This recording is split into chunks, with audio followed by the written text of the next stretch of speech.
Salute Raider Nation, Raider Quartet, Nation Nightmare. We have Dark, Els Ghost, Dustin with us for our show tonight. How's everybody doing tonight? And we're running, just to let you guys know that we're running on my YouTube, my Facebook group that I have, Nation's Nightmare on Facebook. You could go look at that channel. Like I started, that's where I started the Nation Nightmare from. You guys could go follow me over there. But all you guys over on Facebook, come over to YouTube and interact with us. Yeah, make sure you guys follow Cortez on MySpace and AOL Instant Messaging too. You guys are funny. But I'm about to dip. You got a time machine? Can I get in that thing too? I'm gonna leave, so I'm gonna leave myself up here, but the other three can run the show while I'm have to go do a run real quick. Aaron, I'll be back. Are you guys my night off? I'm just here to talk. All right, Cortez, go pick up your prescription. Yep, bro. I'll be back. A fucking subscription for your vulva. I cannot be surprised. I may jump back in with my phone on. All right. I thought you were going to say that's the best thing about electronics. All right, then I'll catch you guys later. All right. Yonder's like, hey, who still uses MySpace? Cortez still uses MySpace, dude. But look at Circus Raiders, Salute Circus. Make sure you follow Cortez on AOL. He said on AOL. I'm fucking dead. But hey, salute, fellas. Happy Thursday. Hope you guys are wrapping up the week pretty good. Tomorrow's Friday. How are you guys doing? Doing good, man. I'm doing actually good. Just dealing with a little headache, but I'll go away anytime soon. But you get like a migraine or? Yeah, I get migraines on a daily basis, but that sucks, man. No matter what I do, exercise, walk, don't drink or anything, I still get fucking headaches. Take CBD? Yeah, I do. My sister, she had seizures and migraines her whole life, and she met a doctor in San Francisco. I took her down there too. He's expensive as hell, but long story short, he does only like cannabis fucking deals, and he gave her hers. She hasn't had a seizure in over 8 years or headaches. She actually has her license, everything, a job, and everything now. Hers were so bad she couldn't even get a job or a license at all. Salute Guerrero. By the way, salute Mike. Salute Mike G. Salute John Leon. You got Circus in here. You have Yonder. What up? D Menace, always one of the regulars. Oh my God. Hell yeah, soldier, man. Salute, D Menace. My brother Norm's right there. Circus, good to see you. Hell yeah.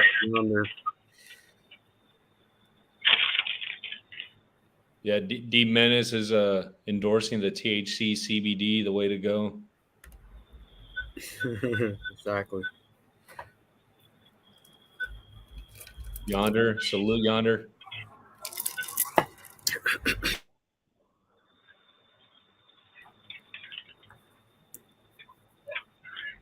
Hey, Holly. Little troublemaker. That's where you just salute Holly.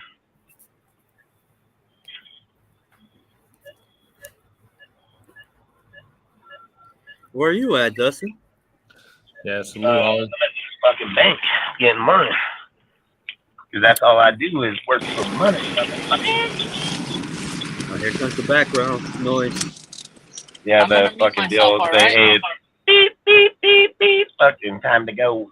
Hey, there's two Cortezes on here. What the hell? Which one's the real one? Fucking doing magic, man. I said that the whole entire time. Just fucking snipe him, bro. Kick him out. I came in.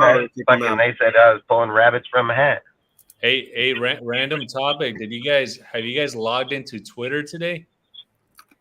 No. Why? Are you talking about where it's the X? Yeah, where it's X now. Like, it's been like that for a while. What do you guys think about that? That they're changing it. I mean, fuck Twitter anyways. I hate Twitter. I think it's about the most deadest fucking social media it is. It's like one day you can have fucking 1,000 fucking likes, and the next one you might have fucking 1. Like I hate fucking Twitter. I ain't even lie. Yeah, I don't do Twitter too. Yeah, I'm not a Twitter guy, man. I think I use Twitter just to put fucking our shit out there. Is the only thing I put it out there. He said, "Will the real Cortez show up?" She said, "Dustin, can you show how an ATM works up?" Yeah, fuck sure, bro. No problem. You want me to show you how mine works? I mean, you want to give me my number? I can tell you my card too. Your card, your hell, PIN if you need number. a fucking new car, a house, something, fuck on me. Don't No, care. all we need is your PIN number and your card number. That's it, bro. You're good. Yeah. Hey, then we're rolling, right? Yeah. You don't have to do all that.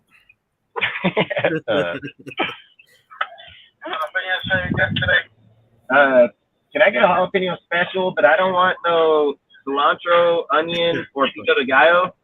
And then I want to add sliced avocado instead of guacamole. No flavor. You gotta have the onions in there, dude. The cilantro. Come on. No chile. Fuck that shit. Hey, what are you guys doing right now? We're listening to Dustin order the most bland burrito ever. Yeah. All right. Where the hell is he at? He's at He said Dustin ordering while he's live. Fuck, I order everything in live.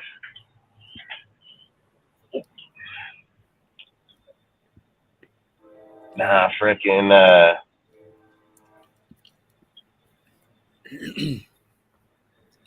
all right, what are we gonna talk about? You guys got any topics or how we going? Mr. Tampon guy has the topics. Cortez. Oh, Cortez? Yeah. Yeah. He's what the fuck is going on here, man? All right, here's the fucking.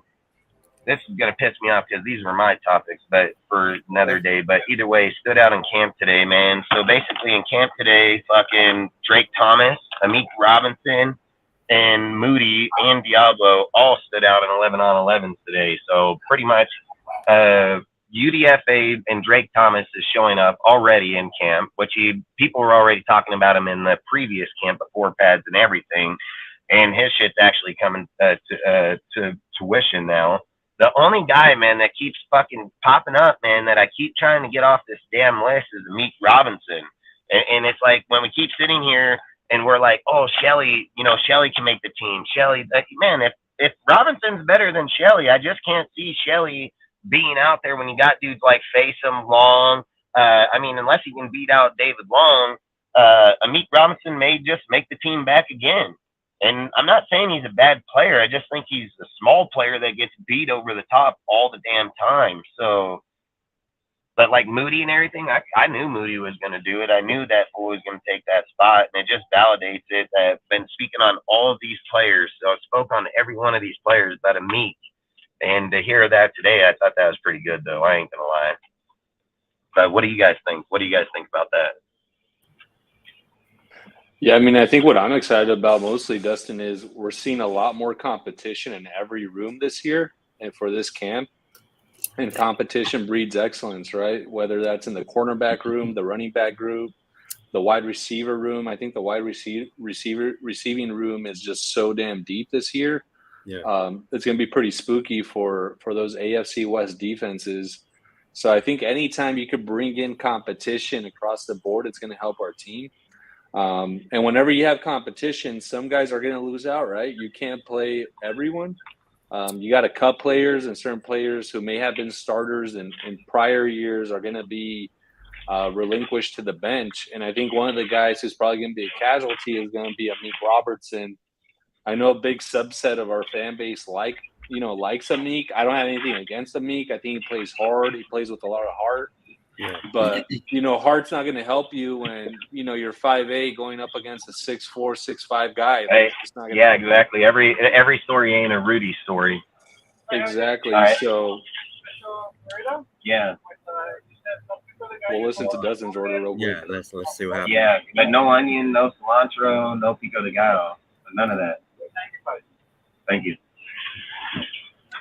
Yeah, that's all I say is like it's not a Rudy story, right? Like we can't have a Rudy story in every time we talk about our team.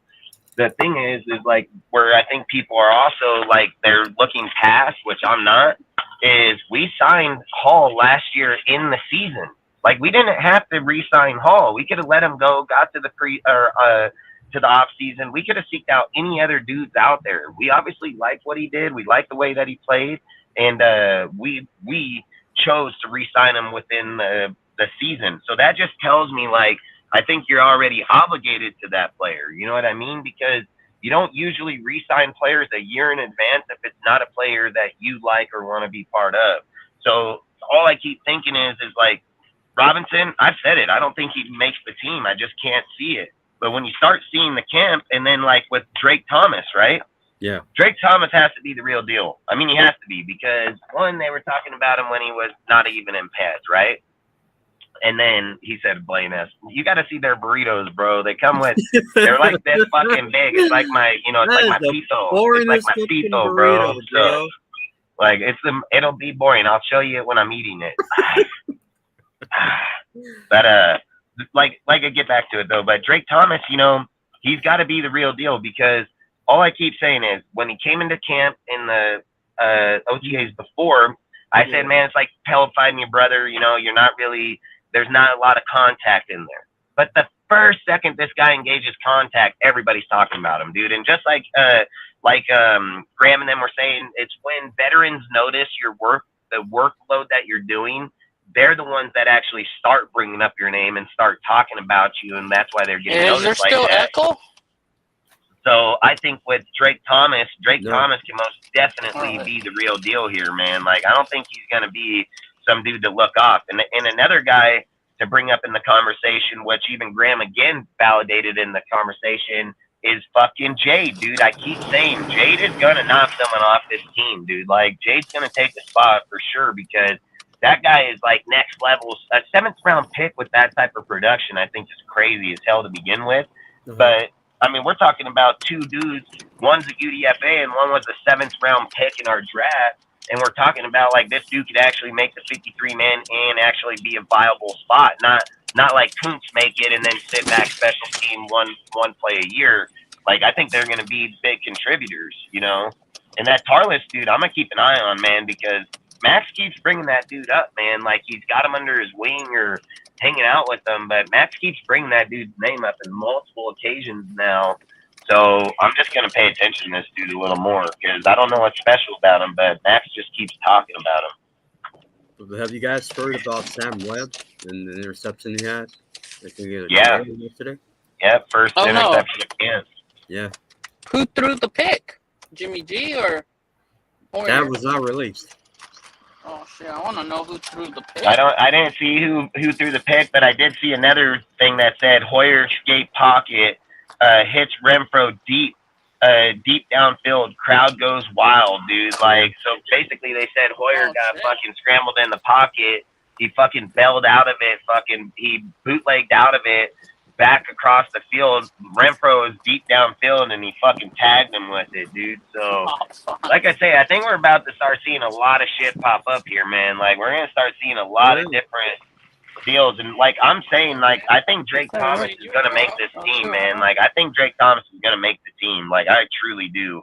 And I've already said it from start. Moody's going to be that guard. I know Barr's out of here. I said that in the off season. That pool was done. But you know what, Dustin? What I go back to is regarding the cornerback room is Nate Hobbs. I actually don't want that dude on the outside. I know they want to play him on the outside. He's a slot corner. That's who he is, and I feel like and they're he going to played play his him out best of position. ball there too. Yeah, and I feel like they're going to mess him up.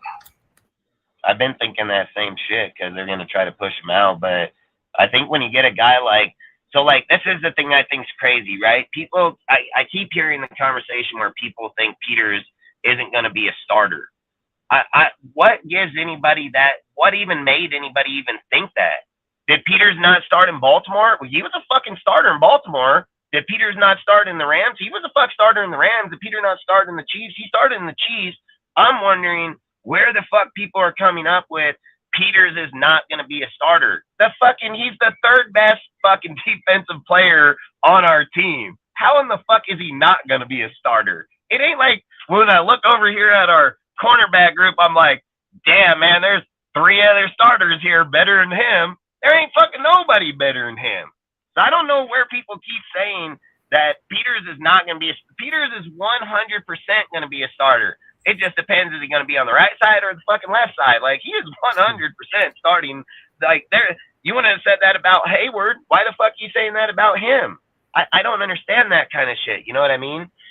It had to be Garbers because Brian the Bomber Hoyer doesn't throw anything but touchdowns. Well, it couldn't have been Garbers unless he was throwing it from his couch at home because his ass ain't on our team no more. So we know it wasn't Garbers for sure. Unless that fucker threw it over that fence all the way into the next field. You know what I mean? To talk about too. Hey, you know what what I was actually like thinking about just randomly the other night was, and I don't want this to happen, right? Like, I don't want Jimmy G to get hurt, but let's say he gets hurt, and let's say Hoyer comes in there, and what if Hoyer? Wait up! What if Hoyer lights shit up, kind of like Geno Smith this past year, where they wrote this guy off? Thank you. Have a good day. When he said, "Hey, they wrote me off, and I didn't write back." And, you know, we've sort of seen it with these veteran players. There's something that clicks with them later on in their careers that we think they weren't good, they couldn't throw, etc. So look at this fucker. You see how big that bitch is? Like, goddamn, I can't even put my mouth over that. If I give Cortez, he probably, I can't. You know what I mean? Like, he'll devour that shit in one bite. I fucking, man, sometimes I feel like I could, but I know that ain't gonna happen. But I mean, look at this bitch. Look at that motherfucker. Man, that looks like a pregnant woman. That's a baby right there. Goddamn right it is. It's like is that like a fucking Circus, I'm gonna let you know how plain this is, bro. That's a plain ass burrito, bro. That's just tortilla. That motherfucker's so plain. It's so plain. It's filling a hole in my belly. And what? Cheese. That's it. Fucking ketchup and mustard. Look at that. Does that look plain to you, bro? You got to remember, these are fucking Mexicans, bro. When you tell them plain, those bitches are still putting lemon, fucking all their shit. Like, I just said, hold back this shit. That's all I'm saying. I don't want to take a bath in it. I don't need my fucking stomach to blow a hole and then start bleeding out my ass just because of the hot sauce in that motherfucker. Cortez be like, hold my beer. Oh. Hold my Modelo. His Sierra Mist, dude. He doesn't hold my Bud Light. He said my mouth won't even fit around it. I can't. Dude, look, my mouth don't even open that bit. Like, this much. I can get half of this bitch, but. Yeah, but see, Cortez, eat a burrito, man. You'll see. Cortez, first time I've ate since 4 o'clock this morning. I haven't ate since 4, dude. I feel like inhaling this motherfucker. That's for sure. What'd you have for breakfast, dude? Fucking chorizo and eggs.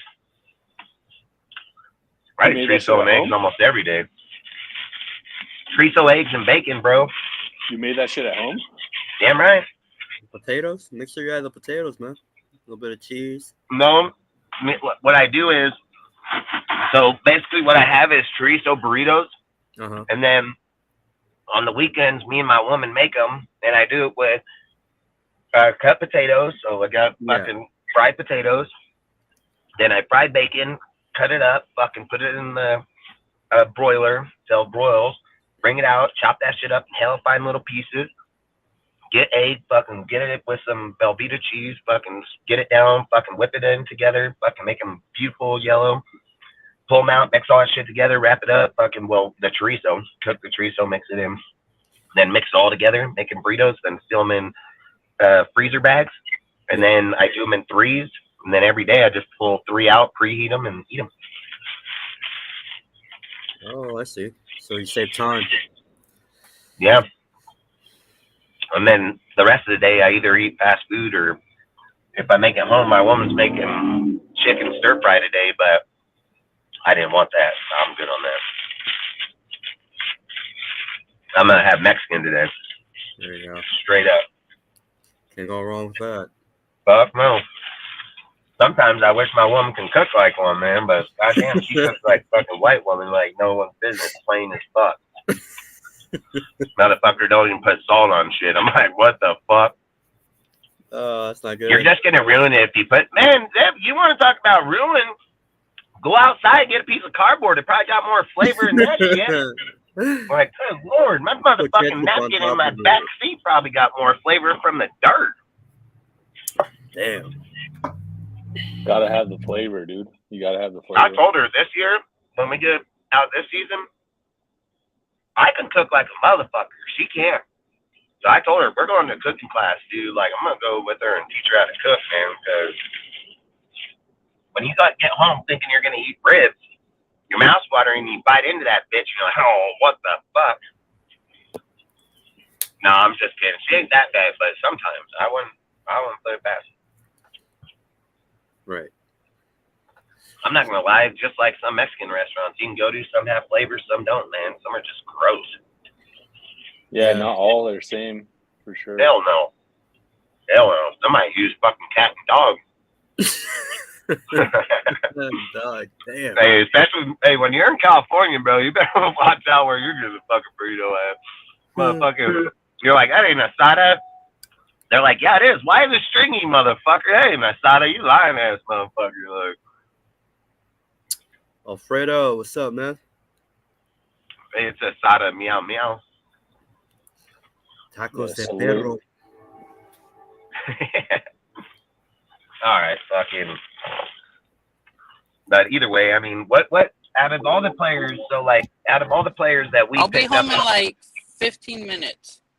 all the players we picked up in the off season, all the people that we picked up in the draft, the UDFAs, like, who are you excited to see? Like, what guy are you guys looking at that isn't a known player? It's easy to say any known player. Who is the unknown player that you're excited to watch through camp? That's a good question, dude. I mean, there's a few players that I'm interested in seeing how they shake out. But in terms of like the unknown guys, he's not really unknown because he was on the team last year. But I want to see what Matthew Butler's role shakes out, what he does in this. Well, he's unknown. He ain't played, but you're right. You know what I mean? Yeah, so I'm really interested in Matthew Butler and actually Neil Farrell. Salute, Alfredo. Salute, Alfredo. Both of our young DTs that we drafted last year. I'm really interested to see how they develop and what kind of impact. I'm very interested in seeing Adam Plant. Hey, you cut a man off. Let him finish. That's Cortez' style. Okay. I'll talk to you guys in a bit. I'm driving now. Yeah, no worries, dude. Drive safe. Pay attention on the road. So for me, it's like those two young D tackles from last year, seeing how they develop, what kind of impact they have. I'm really interested in those guys because, as you guys know, like my whole defensive philosophy, personally, I believe it all starts out front with the defensive lineman. If we could get after the quarterback, we could put pressure on Herbert, Mahomes, Russell Wilson. I think that's going to put us in a good position to be successful on defense. And hopefully we could run guys in waves from D end to D tackle to outside linebacker, etc. I want that, that front line, that defensive line to really get after the quarterback. But I think it really starts up front, and especially in the core of that defensive line, which is our DTs. So I'm really interested to see what Butler and Farrell have to do. How about you, Dark? Well, you know me. I have the same feeling about the D line, the interior for the most part, because there's a lot of unproven players, right? They were there last year. They didn't make any noise at all. So besides the linebacker core group, I think, we're all want to see who the hell is going to step up there and make a name for themselves and help for the name of everything that we love. Help you fucking help for the first time ever, because it's been really disappointing for the most part last year. So hopefully that doesn't happen. Really, a Butler. I hope Butler steps in and becomes that player that we all seen on tape. I think you've seen him. I think for the most part, Dustin have seen a lot of tape on these players, but Butler has a lot of upside, and hopefully he puts it together. Hey, he was a great player in Tennessee, man. I mean, that dude was a wrecker over there. So he can, like I said, I have faith in Butler. I've said that the way they carry people on the roster and inactive them like that is just seasoning the player throughout the year. I mean, a lot of teams do it when you watch good teams. They do it all the time. For me, Jade's got to be one of them. Jade's going to easily be one player I'm going to be watching this whole entire camp. Alfredo, I agree with you. 100% Sincere McCormick. That's been my guy since the second we drafted that dude as a UDFA. So I'm watching him massively. Salute, Robert. And then, so Thomas, Butler, or Thomas, Sincere, and then there's one other guy. Oh, yeah, it was Jade. Thomas, Jade, and Sincere are going to be like the main dudes. Plant, he makes it. He don't. Not really a bigger deal with me, and we already got our starters outside of him, Jones, and Wilson. So at the end of the day, he's just going to be another rotational player, no matter how they look at it. Maybe the fourth at best. So Plant, like I said, he's going to be good. He's already been showing up massively.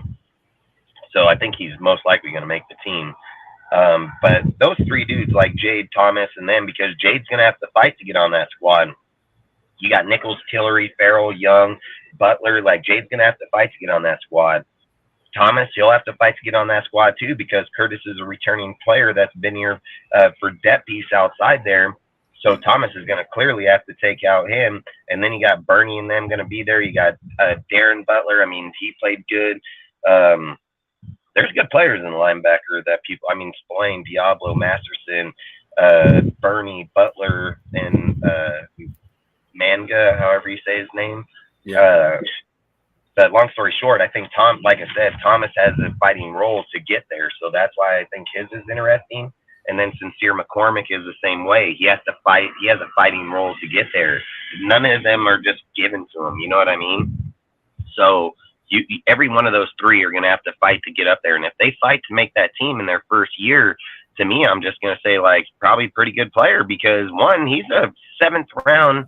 He's a seventh round, then a UDFA, and then Sincere is a UDFA too. So again, those are my kind of guys, man. Like I said, O'Connell, I would love to see him start, dude, because that guy he knows how to win. Like, he knows how to lose to win, dude. And those are my favorite players. Salute, Raider Nation, Jason. Oh, salute, Jason.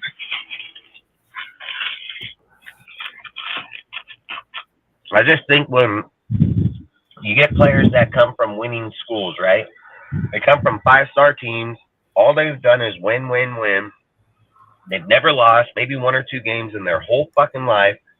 And then they get to the NFL and they go to the worst team in all of football. And the reason those teams don't excel more times than not is because all those dudes knew how to do is win. They never got put down, broke down, didn't know what it was like to not win again. Like, that brings heart, dude. Like, that brings a whole different person in you. So I've even said, like, Herbert, when Herbert was in the draft class and everybody was talking about getting rid of Carr, I was against Carr. But I did say, if we were going to move off quarterback and go after one, I would have went after him, because he comes from a school that's a tough fucking school, dude. They don't always win. They actually were getting their ass beat. Had to work it up. He loses in big games, but he also wins in tough games too. So, like I said, Herbert was a guy I was watching the whole time, because I believe in players that come from places that are not just proven schools, dude. Proven schools, anybody can come out of there. It's when they go to that team without that proven school is when they get their ass handed to them. More times than not, quarterbacks get sent home. They get sent out of the NFL. Players become obsolete. You know what I mean? Like, so for me, I like teams where they got a stride, like O'Connell. Come from the 8th quarterback on the roster to be the first. Like, most people would have gave up. They would have just quit. Yeah, I agree. It's a total different environment. College to NFL, like you're saying, to a team that has no is at the bottom. What's up, Raider Ben? Good to see you, brother. Yeah, they said Burrows and, I mean, Ramsey ain't coming back till December, so Ramsey's done. And then Burrows, I don't think they figured out what's wrong with him. I don't know if it was a calf strain. I don't know what happened to his calf, but he reached down for his calf. I was watching the video when it actually happened on the cam. He tore his So I Achilles. thought that was weird as hell. He What? tore his Achilles. Burrows did? Yeah, he's done. Where'd you read that at? I saw it on a YouTube channel. Yeah, I didn't see that, dude. Yeah. I'm not even listening to that shit. He grabbed his fucking calf, dude. He didn't grab his fucking knee. I watched him on the live cam because I was watching the Cowboys. Achilles I was heel. watching the Cowboys, the Bengals, and But I'm home, guys. I'll get up on the. There was another team on the live cams for their practices. And I watched him run to the left side of the field, dude, and then he just pulled up hopping, and then he laid down and grabbed his calf. See right here, Alfredo just said, yeah, Burrow needs surgery. El Burrow. Hey, is Burrow the second best quarterback in the NFL? So right now? Nah. So look, and two fucking messages for conflicting. Ben's saying exactly what I'm saying because I watched it live on the motherfucking camera. I didn't read nobody's post or watch no bullshit on YouTube. I watched it with my own eyes when it happened on the field. Look at this one. I saw that video, actually. I saw that. Oh, really? For smacking somebody in practice? No, it was it's like at a park or something. Oh, public? Salute, Robert Pena. Yeah, he was caught on video. It wasn't really like a snack. He kind of just got like physical. Oh, just a hug. Yeah, just like a strong hug. It's a hood hug. Oh man! Damn, did he do it live on the? The hell, why aren't you guys? Yeah, see, you guys. I swear, you guys don't know. That's why I say, whoever the fuck you be watching, Cortez. No, You be telling me sometimes. People. I have legit people. Nah, they ain't legit. They're not legit. They about the most garbage motherfuckers. Because he always tell me some crazy shit. It says right here, Joe Burrows has a strained calf. Bengals QB suffered non-contact injury in training camp. Exactly what I watched him do on the fucking field. Some guy on his YouTube channel telling motherfuckers he got a fucking torn ACL in his fucking knee. Motherfucker grabbed calf, but it was fucking knee, right? Like, oh, fuck. He's like, oh, there's my dick, but let me grab my head. You know, fuck. Let's not make it too obvious. It ain't that head, motherfucker. It's this head down here, you know? Like, good Lord. God, yeah, Ramsey's fucking hurting. That fool's done. They said till December. They said the soonest Ramsey's going to be back is December. But Burrows, his shit from what I've heard so far and what I've been reading is his is yet to be determined. I was looking forward to seeing Ramsey in that defense. Hell yeah. Defense. Yeah. Taz, he's going to be pissed. He's going to be like, fuck you, Byron, for Ramsey, and now we don't even get Ramsey. Thank God we didn't sign him, man. Thank God. Oh, yeah. That's a bullet.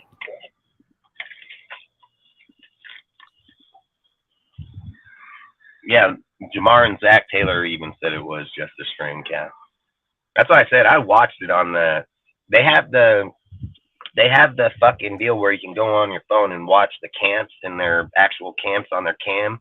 I was on the actual camp cam for the Bengals when that happened. When he ran out to the left side. Dude was pursuing him over there, and he pulled up like the third fucking run out, dude, and picked up and started hopping, turned around and sat down and grabbed his ankle calf area instantly. Hey, question for you guys. This is a different topic. Question for you guys. Analyzing our front seven and comparing it across the board to all other 31 NFL teams, where would you guys rank us? And I'm going somewhere with this. I'll tell you guys in a little bit. Where would you guys rank us, just based on talent? I mean, that's tough. Like realistic. That's like implying that I know every team. Yeah. Just sort of ballpark. Just give me a range. You don't have to give me like, hey, between 15, 20, 25, 20, 25. I mean, I've seen us be ranked at the 8th. I've seen us ranked in the 7th and 8th position so far. So, I mean, I don't know. I would say if I was just going to be like my own personal opinion and the players and like where we were last year, I would say like 10 to 15. I mean, somewhere in that area. I mean, hey, I'd have to say somewhere in there. I mean, I don't know I don't know the exact. What happened? Someone got banned? Hey, is it by Cortez, accident? you're a little bitch. It was How about you, Dark? How about me? I say. Hell yeah, man! I'll be over there, bro. I'll be there for sure, man. See, like this is the stuff, man. Like this is why I say, like, so the biggest thing I have an issue in like YouTubing, right? Like I'm just say this shit straight up because I'm saying that like too many people make this shit a personal deal. They don't come here to fucking worry about what's going on in your fucking house. Like people ain't here to see your house. Otherwise, it'd be like home and fucking garden. Motherfuckers come here to talk about this football. is why. Stop being like that, bro. That's why he gets time out. Quit talking about me. Dude, he's fucking with you. Stop. Be a grown up, bro. It said it banned that fool. No, it's a timeout. I thought I timed them out. You don't need a timeout. I said Cool Kev was banned and their comments were removed. It says he got banned. Yeah. Go to him. It didn't say timeout. It says fucking banned. Yeah, and ban him. So, but back to the topic at hand. So, Dustin, you said 10 to 15. Dark, what do you think? I mean, I would say around there because I don't even know where our line was. The front line was ranked last year. Like, I don't even know where we were ranked. I mean, we were 28th ranked defense. We had a really good run stopping deal because I know we were up in the top 10 at one point for the run stop line. But run stop line would I mean, we're saying like the front seven as in linebacker, DN, and like DTs, right? Like the front seven. Right. So yeah. I'm just gonna say, if I'm gonna say where we're at right now, healthy, because last year we weren't. Yeah, I would say 10. I'd say 10 easy because how about you, the players with Max and all of them, I think we can beat 10 easily. Yeah, the same. I say the same opinion. I say 10. If not, then top 15. If we, yeah, if how about you, Cortez?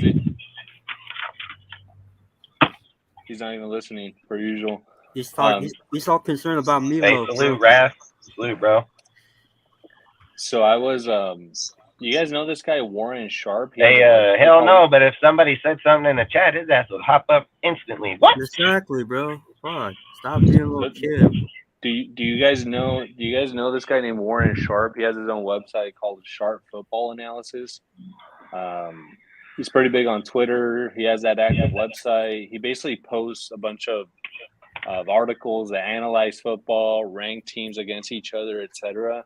So he dropped an article a couple of days ago in which he laid out his 2023 NFL front seven rankings. This guy has us ranked as 29th. Ooh. Cool Kev's only timed out for 300 seconds. So you said, who was the guy? Warren Sharp. I know, I heard that guy. I've heard of him. Yeah. He's a pretty popular guy. He's got the top 5. He's not popular. He knows people that are popular, and he's on that cast, dude. I know the guy. I've seen him numerous times. Ranked 29th. The guy is fucking dumb as hell. He ranks us worse than where we were ranked last year. See, I hate people that do dumb shit like that. How do you rank us worse when our team was? And look, this is why I know when people are talking about uneducated football fans. We had fucking more players on the UDFA in our team than our regular starting players. So if we're implying that we went out, drafted good potential players, corners, linebackers, DTs, DNs, and we're worse, you're fucking crazy. You're fucking crazy. I don't care if he was on the NFL Network. I would laugh at that motherfucker. Like, I would laugh. So this guy also ranked head coaches, and I'll just tell you guys straight up, he ranked McDaniels 27th 27th. Fucking guy. Hey, whatever. Everybody's entitled to their opinion. He's You know, got this Andy is the Reid thing at why I number don't. one. You know, this is why I don't listen to everybody's deals, because let's just say that we took the top 10 fucking dudes that do the draft, right? Yeah. And took top 10 people in that category. They're not going to have the same players. There might be 3 dudes, 4 dudes that have common people and interests and people in there. They're not going to have the same people, dude. Like, they're all going to be seeing people differently. So a guy's opinion is his opinion. It doesn't mean anything behind it. The thing that I always say that would deep validate his opinion is I look at the facts. I look at our team was fucking decimated last year in the defense. We had fucking like 19 people in the IR. We had fucking UDFA players from top to bottom in our fucking defense. And we're sitting here implying that we just drafted Tyree, Young, fuck all these dudes, Bennett, fucking, Smith, fucking, I mean, we're talking about all these guys, and we're going to be worse? I don't even know how the fuck we can be worse, bro. We gave up 7 fourth-quarter comebacks, the most in NFL history, and we're going to be worse? Like, fuck out of here. Like, get the fuck out of here. I don't care. That guy's dumb. He's dumb as hell. And I don't give a fucking... That's why I just say, you can't make a team worse when all we've done is got better players. Even in our corners. I've said even on the wide receivers on the offense, they got plenty of people in there.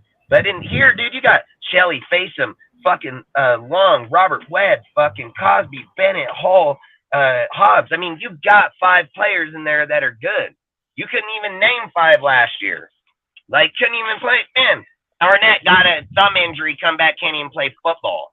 You know what I mean? Like, so the Warren Sharp guy, fucking crazy. So Our Dustin, fucking safety group is way better, dude. Like, so Dustin, the Warren Sharp guy is actually the same guy who came out with the record predictions. He has us at 3-14. It's the same guy. You know, like, I'll tell him like I told Auntie. If Josh Jacobs is only worth 3 fucking wins, we got some really fucked up shit going on here. Because there was only 6 wins between them, Adams and him. They were the only main carriers in the game. And if we're implying that the offensive team did not get way better, which it did, and the defense team ain't getting better, that we're only good for 3 wins, that's crazy. That we're going to win 3 games with Hoyer at the quarterback, bro. Like, we will win 3 games with Hoyer starting. Like, there's no fucking way we're not winning more than 3 games, dude. I don't care. Look, there's a difference. I put $1,000 the second we got out of the draft, and I seen the board. I don't just give away money. I make like 60 grand a year in betting, dude. Like 60, 70 grand a year just in betting from Vegas. I put $1,000 on our team to be 10-7 the second the draft was done, and implying that fucking Aiden O'Connell would be the fucking quarterback. Why would I just go give away $1,000 to somebody for no reason? Why wouldn't I just walk out, give it to a homeless dude in a fucking parking lot and let him go get a fucking motel? You know what I mean? Like, I didn't just go put away money to give. The team is way fucking better. Now, if these delusional motherfuckers watching football don't see it, I don't know what to tell them, man. I've been watching it my whole fucking life. I am not biased to my team. I do not bring biased opinions to my team. I do not favor any individual player. You guys hear me say it week in, week out, day in, day out. I do not do that. I bring fair adjustment to the team. I've said it every single time, no matter what somebody's conversation is about an individual player, the way that they think. I've always said, like, it's past the player. It's not just about the player. Like, when Josh is building his teams, even in their worst years, they haven't been that bad. And he's done it with lesser players. Like, that's the shit I'm not understanding. Josh has won fucking more games with less players in his offense than any players he has right now. I mean, Dustin, when I saw the 3-14 record prediction, like, we have 2 wins against the Donkeys right off the bat. So you're saying we're only getting one more? This is what I'm saying. Well, you can say our 3 wins. So I guess the only 3 wins we're getting is the 2 Donkeys and the fucking Charger game, because it goes 1-1 with the Chargers for, like, the last fucking 8 years. The Donkeys, we snuffed them for the last 3 fucking years, 4 years. I mean, so apparently the only 2 games we're winning is the Broncos and the fucking deal. Again, whatever. It's a pointless conversation because it's one person's opinion no more, and it's my opinion. Like, just because I bid on the team doesn't mean I'm right. Like, it has no point of me being right. The point that where I'm right is when I bet on the team, I take fucking mathematical like equations that go into it. I take statistics, stats, analytics.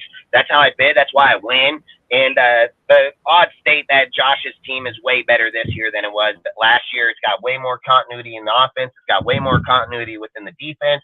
The analytics will prove it. It's a proven fucking fact.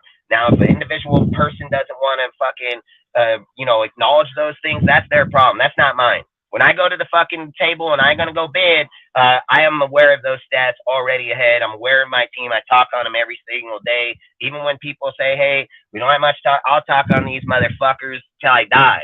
Like, that's how much I know about them. I'll keep talking. And every one of you know I will. So that's all I'm saying is at that point, hey, they can think whatever the fuck they want.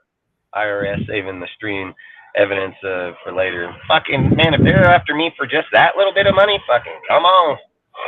You see, John said, I like Cortez, but I'm against timeout people, especially for talking about Meatloaf. I'm not gonna watch Captain Jack. Just like Cortez. Yeah, I just think like that's why they need to do away with a lot of those things, because we're not here. I feel like if we're here for those reasons, I don't even want to be here, because I'm here to talk about our team. It's like I say, I'll sit on my channel and talk from 6 to fucking midnight, like 6 to midnight. Like, that's what I'll do. And that's why I say, like, well, that was attitude. You'll be on your channel by yourself. Like, that's the thing is, like, the thing at the end of the day is that they come in here to watch it, and then dudes are getting like it, like they come here to be timed out. They come here to talk to their friends and be part of their fucking people. And that guy, actually, that guy likes you, Cortez. If someone's he's fucking with you. He does it all the time. He does it with me. He does it with everybody else. I'm getting tired of that. Who cares, man? Grow up. Be a man, bro.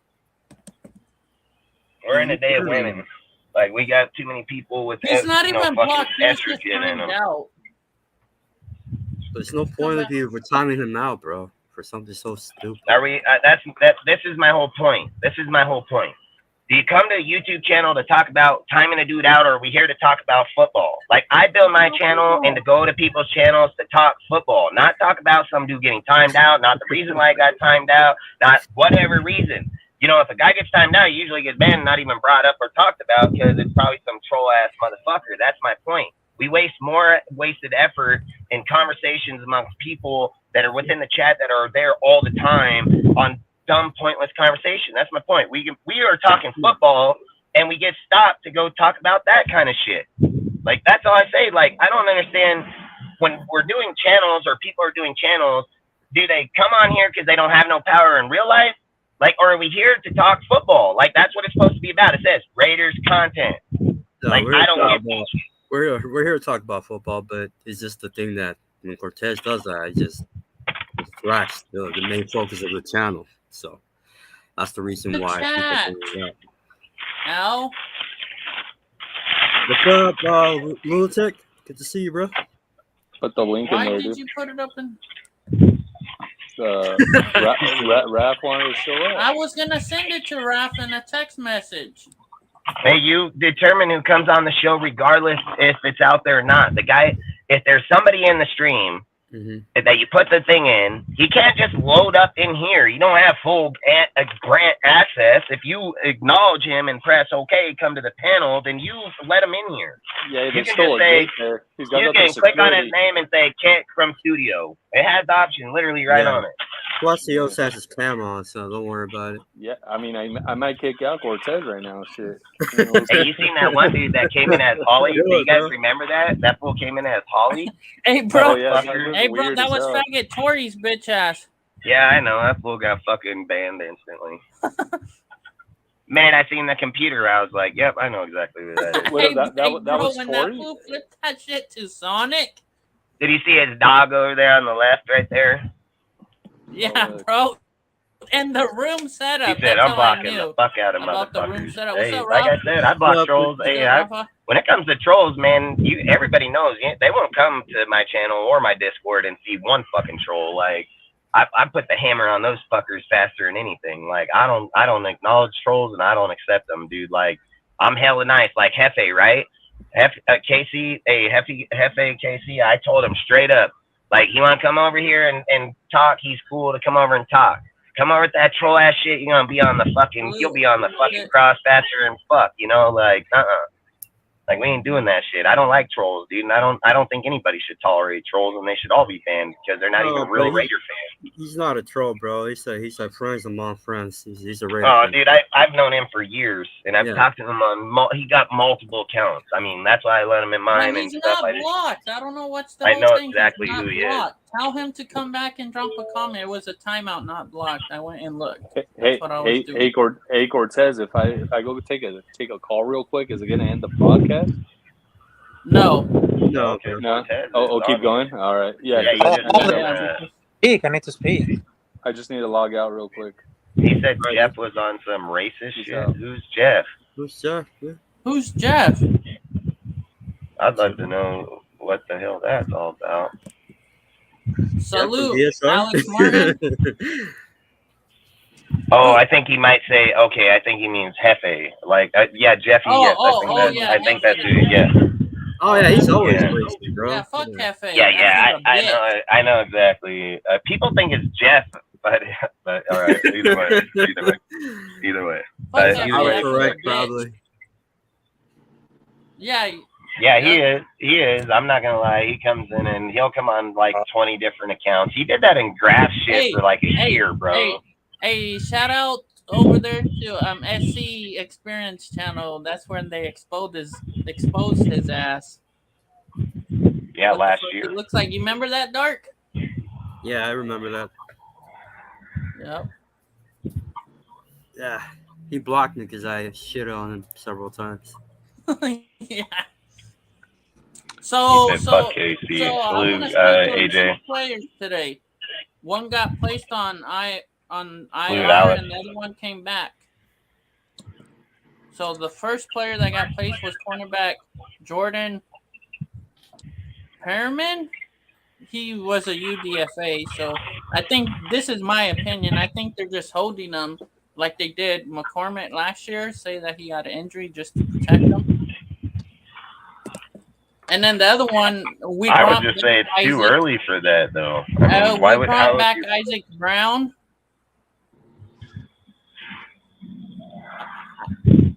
Ike Brown, I think that's his name. We brought him back as a for camp, most likely for camp, and for preseason. Hey, Alex Martin. Huh? What's up, Alex? Good to see you, brother. What's up, Rafa? What were you gonna say, Rafa? Yeah, I'm gonna say. I can't hear you. Speak louder. It sounds like you really echo about that. Huh? Echo. I think he's your backup noise, Cortez. Put yourself on mute.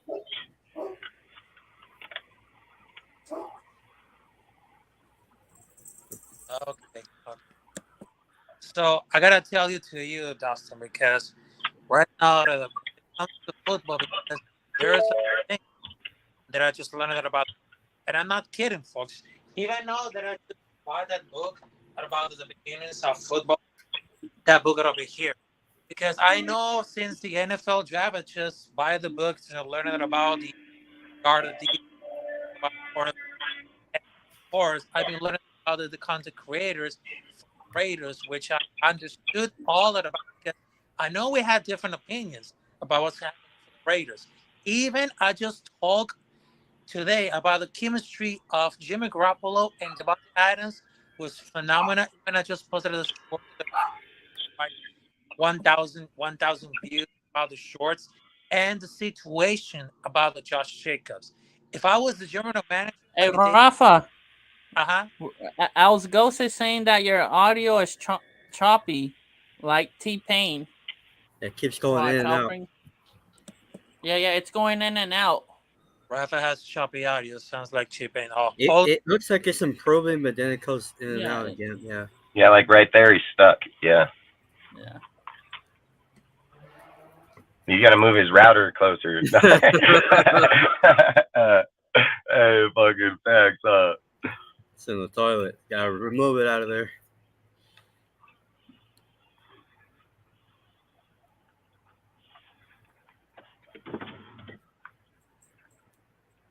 Yeah. Now it is right. Now it is right. Yep. Yeah, we can hear you really good now. Oh yes. Yeah, Rafa, you're good. Now speak what you were saying. If you could repeat yourself again. All right, so I'm gonna repeat it because even though since the NFL draft, I just bought that book, Football a Beginner's Guide, because I understood a lot about of the NFL, and since then, when I just came out for the content creators, I just learned about the knowledge. Even today, I was talking about the chemistry between Jimmy Garoppolo and Devontae Adams. Trust me, that chemistry between a quarterback and a wide receiver between Jimmy Garoppolo and Devontae Adams, they got a lot of production about this. They would sled it to all about the defense and for the situation of Josh Jacobs. Because if I was the general manager, like Dave Stigler, I would say this. Here's $10 million. You can take it or you can leave it. And Josh is going to say, no, I want something big. I want something bigger because driven my production and all those fans that are here to love me, because right now my production worth more than that. But hey, don't you think that 12 million is good? 12 Fuck million? Yeah! Dude, when I heard he got offered $12 million, I don't feel sorry for that motherfucker no more. Period. Not once whatsoever. And Tony Pollard would have took that money in a heartbeat. Saquon took 11. Saquon took 11. Fucking Jacobs got offered 12 and shot it down. Like, tough shit, boy. At the end of the day, that's your problem. Greed is taking over now, dude. Like, hey, look, I said it. Ziegler didn't tag him in the fifth-year option so he can tag him with the franchise. He gave him a $2 million raise from the fifth-year option to the tag. And then from the tag, they tried to give him another $2 million raise. So let's put this in all perspective. From the fifth-year option to the final deal was a $4 million raise. And the motherfucker still turned it down.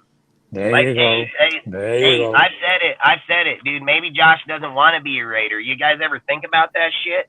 You ever think about him saying, a tattoo can be covered up, dude. The guys can go in with shit and take that shit right off him right now. And not only that, you can go right there to LA, dude. They'll do some of the baddest ass art you ever seen and turn that bitch into a lion, dude, or a dragon, or motherfucking... Right?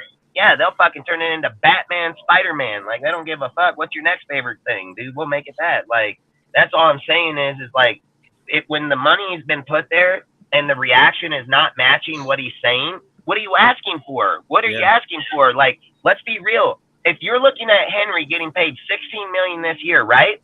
You're taking away from the whole entire base of it. His average is only 10 or 12 million. His contract was backloaded, not front loaded. So the contract only got bigger as they went on.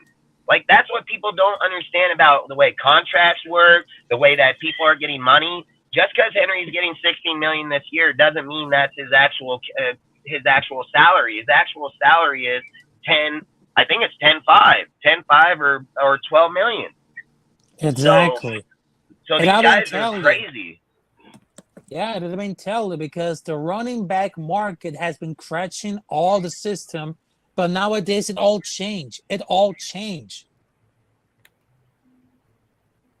Yeah, I think it's crazy how I think it's crazy in the days that we're at, dude, where I think where we're at in the day where we're talking about our players and then these dudes are all mad because I timed out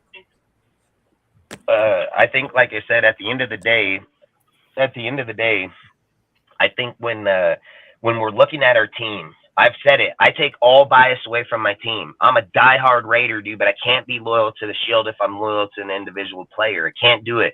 Charles Woodson's my favorite all-time Raider ever to ever play the game. I never watched him when he went to Green Bay, only when they played in the Super Bowl. When he came back, diehard Raider again, and I'm a ride and die with him for the rest of my life just because he's a Raider till he dies, dude. But I never put Woodson over the Shield. Never would I, nor would I ever anticipate or say it. I've said it, no matter if your name's Tom Brady or the worst player, your tender here is limited no matter who you are. So your productions only last for 5 years, 10 years, or 20 at max. You know, your day will become gone and somebody else's will come about. And if we're not staying loyal to the Shield, there's no way we can stay loyal to the team with the continuity within it to make the rollovers and sit here and say, look at everybody that's sitting here going off on Josh, right? And how many conversations I've been in with hella people, and people are like, I can't believe you just write him. First off, I'm not writing Josh off, okay? I never have wrote off Josh, and I've never said that Josh isn't the best halfback on our team. You've never heard those words come out of my mouth, so I'd appreciate it if motherfuckers don't imply like they did. And the other thing is that when we speak on those deals it's the fact that if Josh is here, suit the fuck up. But there is a number that exceeds our team limit that you will not be here. And that's why Ziegler running the team, not fucking Gruden. Because Gruden would take down, give him that money, sacrifice ourselves in other places, where Josh and them are going by the overall schematic of the way the NFL is built, and every single position has a pay raise and an up and down and average, and average player to a fucking elite player to a below average player, and all their shit comes in percentage. So Ziegler is doing it the real way. We're not taking shortcuts. We're not doing all this bullshit. They're doing it the real way these days. So that's all I'm saying is that, again, like I said, Josh is not above the Shield. And if Josh don't take $12 million, I have no fucking pity for him. And if Josh is over here advocating, see, look, this is the other thing someone even brought up to me today. They said it's not about all the money you throw at Josh. It's about the guaranteed money, okay? That's what it's about. Okay, if you are arguing me about you not showing up today and making $600,000, you can get the fuck up out of this motherfucker right now.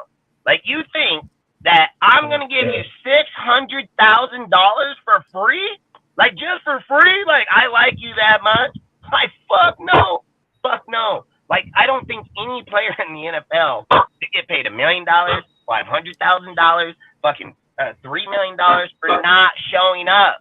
If you don't show up, you should not get paid, man. If I don't show up to work, or you don't show up to work, or you don't show up, or you or every single motherfucker in this panel over here don't show up to work, you ain't getting paid. Why should he?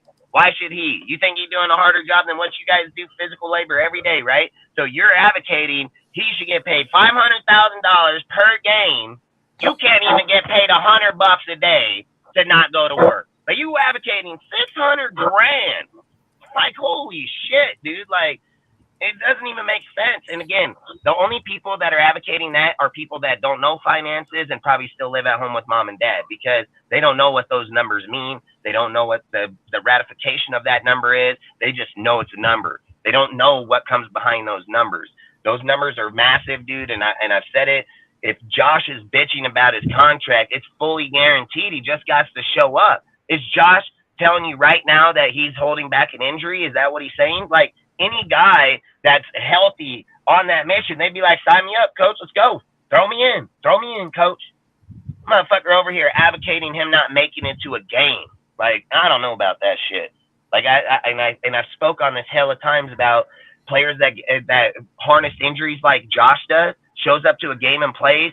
People say, oh, well, and look, I've said it. Josh gets a fucking hurt ankle, he's going to probably go for 200 yards. But if Josh ends up sick, like in the cold, he's probably going to get 35 yards.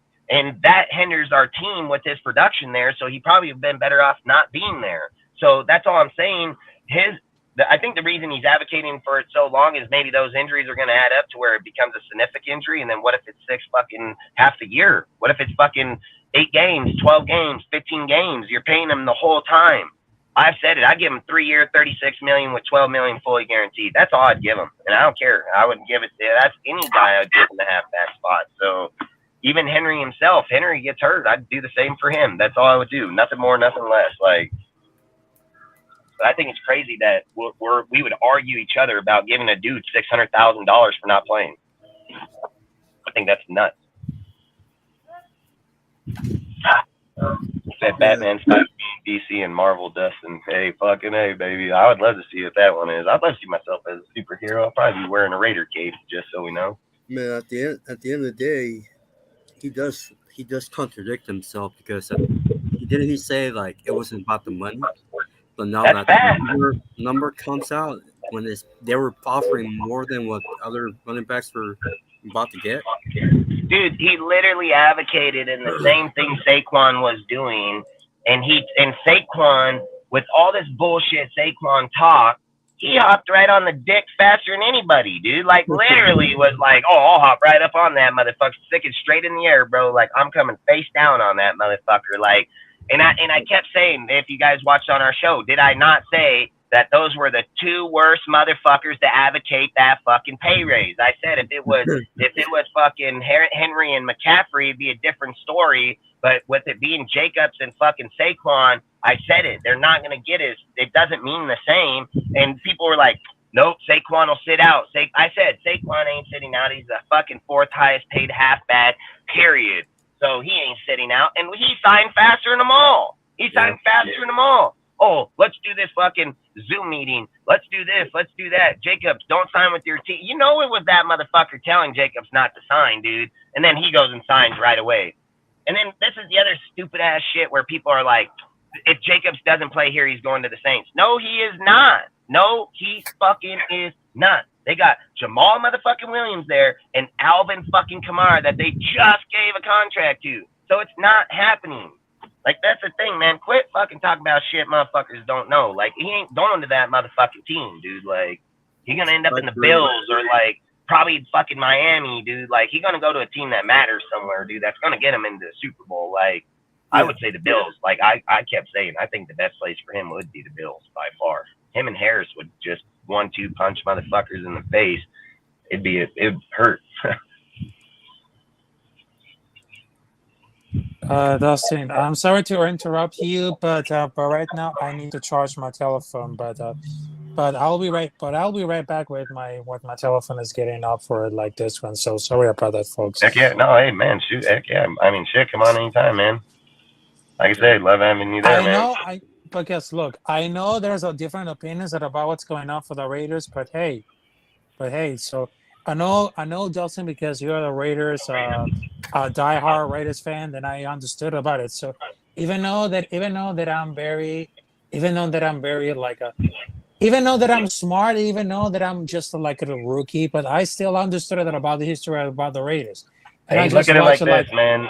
I always say your opinion and mine, if it's different or not, it only betters our team, because if we're both educated people, you can both see each other's opinion. It's where when you're talking to uneducated versus educated, you can't have the diversity talk in it because they see a fucking wall because it's either their opinion or nobody else's opinion. So you can have a different opinion. I don't judge it like that. I always just say, like, if it's a hot take, crazy opinion, be ready. But if it's logic, it's logic. You know what I mean? Like, and look, dude, Rap, at the end of the day, Raider fans should acknowledge fucking diversity, because that's the only way you can build your team to be current in this day and era. You have to know diversity, because in today's era, nothing has been scripted. Like, all these people say, oh, it's scripted, the script.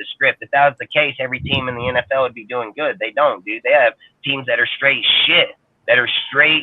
No matter how many players or what names got put on that organization or head coaches or GMs. That's not true. It's not fucking true. The best of the best have gone to some of those organizations and still lost, you know, including our organization. So having diversity talk, it should be welcomed on all platforms for Raiders, because if you don't see it from both sides, you're never going to know where I think the common ground side is. Yeah, and I'm trying to contact you because right now I'm getting focused about the podcast, but it's a pleasure to have you guys. I know my telephone is getting die with the battery, so have a great one, guys. And well, I will be right back. So have a good one. All right, be safe, Rafa.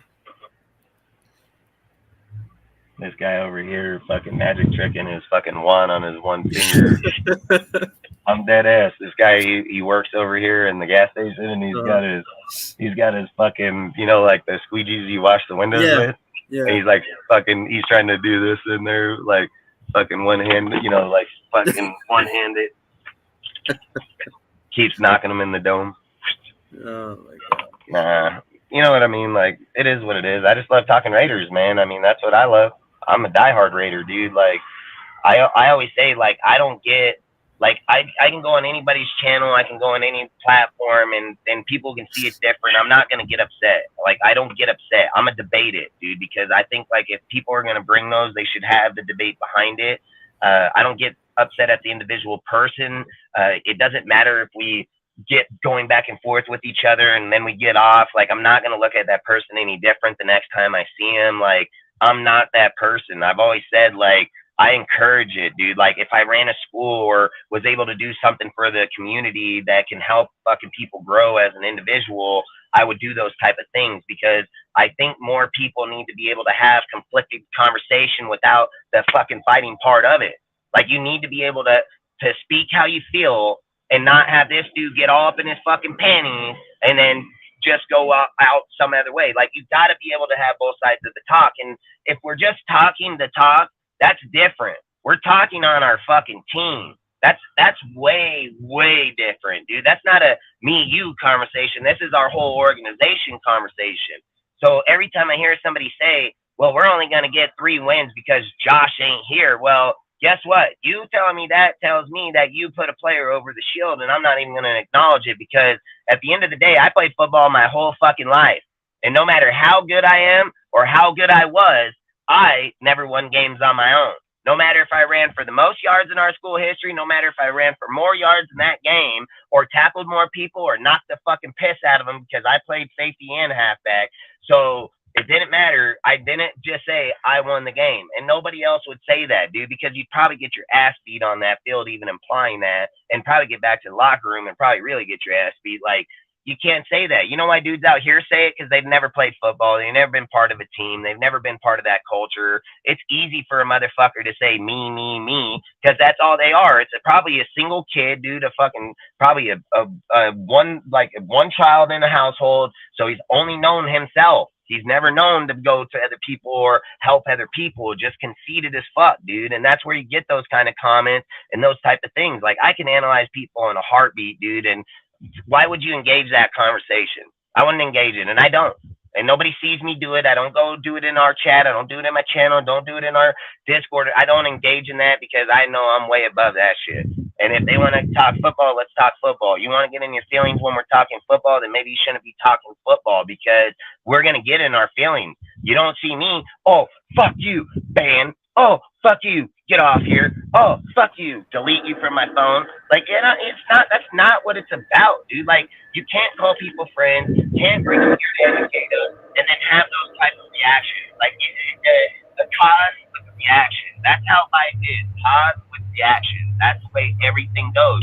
And if you keep cause with too many fucking reactions, you're going to eventually end with nothing. And that's facts. That's facts. That's where you see these fuckers on the sides of the road, guys telling you these ghost-ass stories, dude. Oh, you know, that's it. Yeah, okay, sure. Hope you have a great day. And then you get in your car, and I'm going to go do my real-life shit. Like, I'm not listening. And maybe he did. Maybe he did. But guess what? It got to the point where now anytime he says it, nobody believes it. You see what I'm saying? Like, all I say is like, why are we bringing a platform? Like, hella people are fucking ruining themselves on these platforms, man. Like, I'm telling you, this shit's like your own opinion, your own mind, you know? Like, that's why I say these platforms will destroy people, man. But long story short, I think, like I said, we should stay more on the focus of why we're here for our team, you know? Like, that's what it's about at the end of the day, so. I agree. Yeah, because why else? I mean, you can come and hang out and have fun and have conversation, but what united everybody here to begin with, it wasn't, hey, come be my friend. I know for a fact that's not what got people there. It was, hey, I'm a Raider fucking content creator. You came over, you heard how we talk, you liked what we talk about. Some are aggressive and some aren't, you know, that, like I say, it's up for some people and it ain't for others. Like, I acknowledge that instantly, because I've always said, like, I don't want fake people, dude, and I don't need fucking people around me that ain't fucking true to themselves. Like, straight the fuck up. Like, if we're going to talk and you're going to say something in a comment or be on the panel, or me being vice versa in the comment or on the panel, the way that we view the contents of ourselves, it shouldn't change. You know what I mean? Like, that shouldn't change. And the way when I go into other people, like, and this is honest opinion, why I don't go to a lot of people's deals, and I do go around sometimes to acknowledge and show view or be there, because they're there for me, so I have to do it. But I'm gonna be honest, man, there's a lot of times when I go on those platforms where I'm like, fake. It's fake as fuck. These guys are fake, dude. And then you want me to be part of that, but I'm not fake, man. Like, I'm not gonna stand to your face and tell you something, man, so you like me. Like, I will tell you shit that will probably make you not like me, but at the end of the day, you're going to be like, hey, that fucker's real. Like, straight the fuck up. He's real. and he ain't gonna just stand here and tell you shit so you'll be his friend. Like, he will tell you straight to your fucking face if you're fucking up or not. That's just who I am, dude. And I want people to do that to me too, because it's the only way I can grow as a fucking man in this world. It's the only way I can be better for my fucking kids. The only way I can be better for my woman. Like, you can't be better if you don't acknowledge those fucking things. So that's why I'm just straight motherfucking forward. And I hear people tell me, like, Dustin, you know, sometimes I don't care. I don't give a fuck. I'm not here for people's feelings, man. I'm not here. Dustin thinks I'm fake. I don't think you're fake, man. I think you're a good dude, man. And, you know, like, so I'll be honest with you, man. So, like I say, I've always liked you. I think you're a really good dude. I think, like, and look, man, you acknowledge your own things. So, like, I don't like talking about people because I'm not better than anybody else, okay? I don't ever want to say that. The things that I think that make you a great person that I acknowledge for a human being is like, you acknowledge where things hit you, where it's hurting your family or you as a person. You acknowledge that. You take responsibility about that. You don't drink during the week, or you put priorities. I respect that a lot, bro. So outside of YouTube or the way people think or not, like, that's what I think, bro. I'm not about some dude's fucking YouTube channel. The channel comes second. The people come first, man. Like, who you are as an individual, how you talk or treat when we're around each other. Are you this way with me, but that way with them? If somebody's getting picked on, are you going to stand up for them, dude? Like, that's who I am, because that's the way I've always been, you know? So I've always just said, like, I don't have, so everybody knows, I don't have any hatred to any motherfucker in any part of YouTube or anything out there.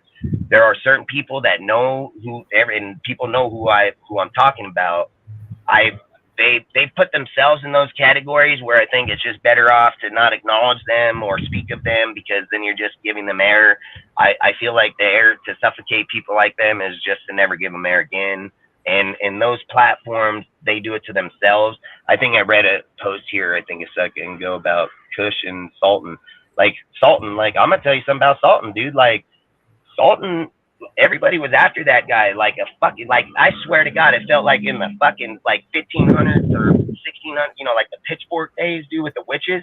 Like, they were literally after this dude, man. And I was always over there. I'm like, hey, guys, he's different kind of dude. I tell people, like, hey, I just don't deal with them. You know what I mean? Like, that's the best way you can deal with them.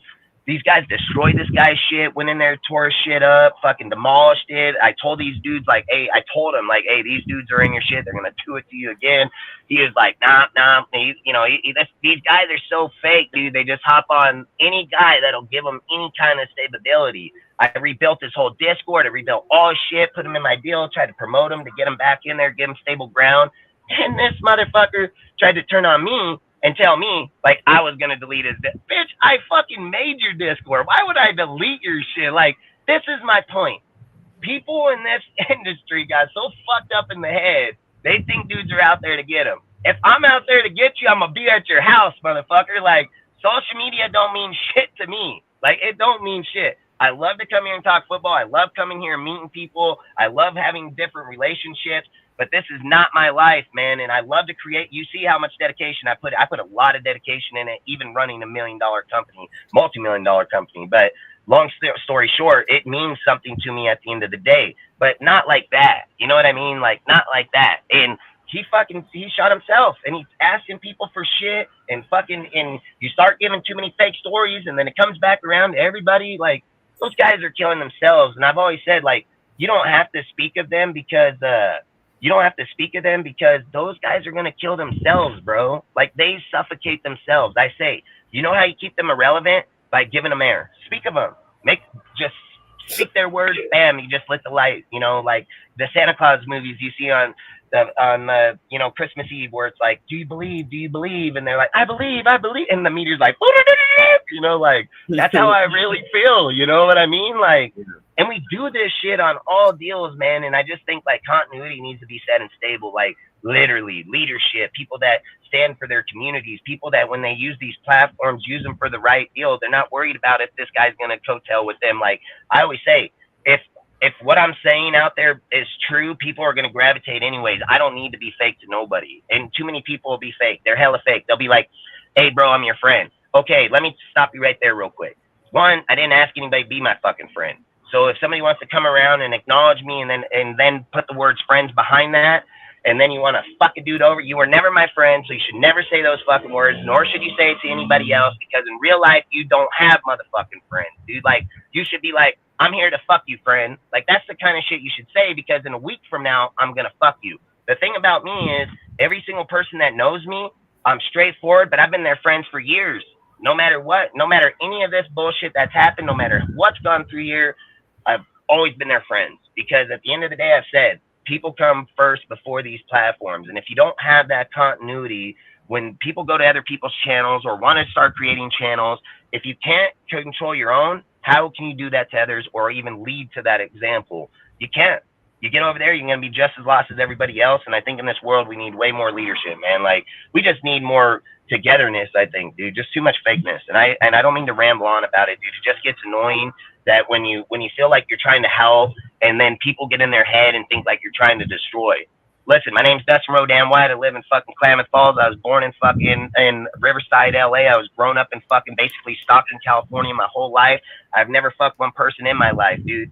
Every single thing that we do and any platforms that we do, we try to grow a community, because that's the way I've been my whole entire life, dude. I've come from the community. Like, that's where I was, the fucking streets, dude. And I've always said, like, no matter how much money, no matter what I do, I'm always going to try to give back to that way. That's why I'm always positive. That's why I always try to tell people, like, hey, don't look at that shit that way. Just keep fucking going this way. Like, you can't wake up in those fucking moods, because you're never going to do nothing in life. The first 5 seconds of your eyes opening every day determine the person you're going to be. Are you the motherfucker that sits there for the first 5 seconds, turn your clock off, fucking barely getting out of bed, barely doing anything? Or you the fucking dude when the clock goes, or you're probably up before the clock like I am, because my mind's already anticipating that bitch going off.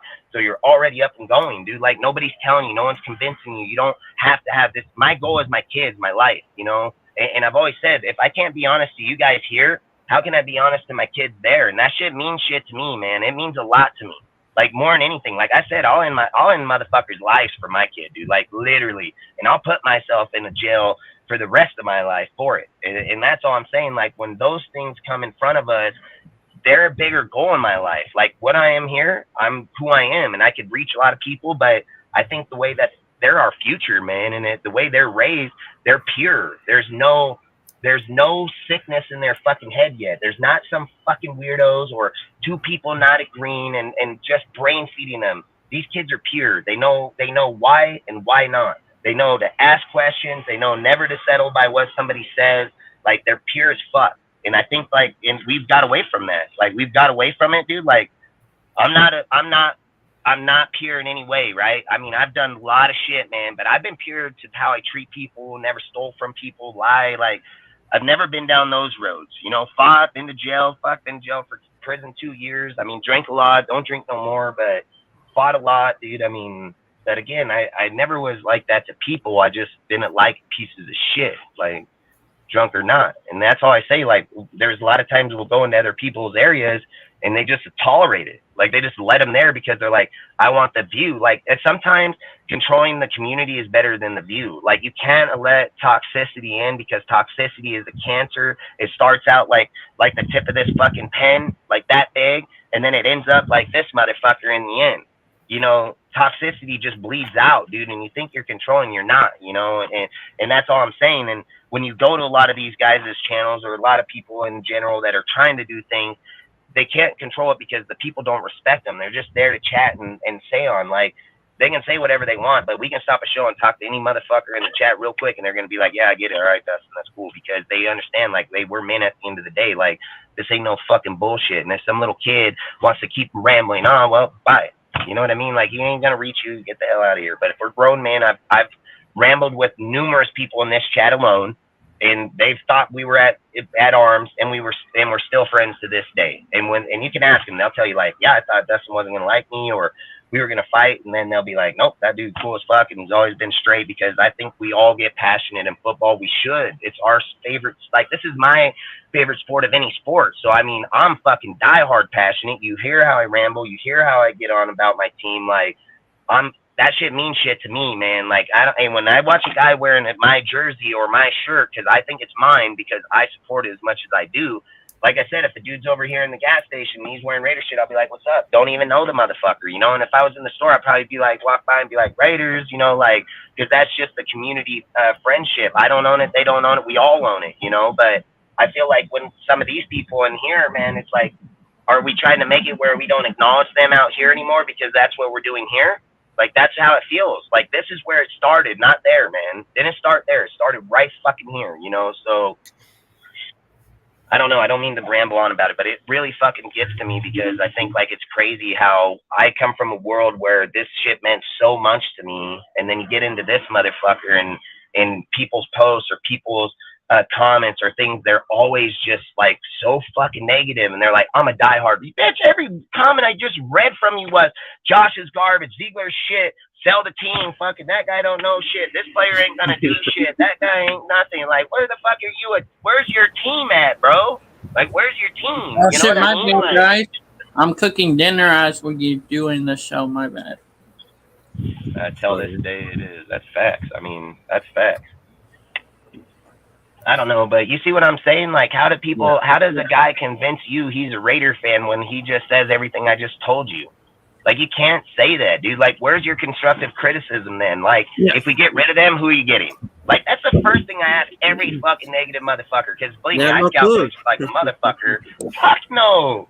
Fuck no, they don't. That's the easiest way to end the conversation. If you want to end the conversation, don't debate them about firing both of them. Just ask them, who the fuck are you replacing them with? Yeah, that's what I do. I don't really know that right See, now. I'm baking some chicken in the air fryer, Alex goes.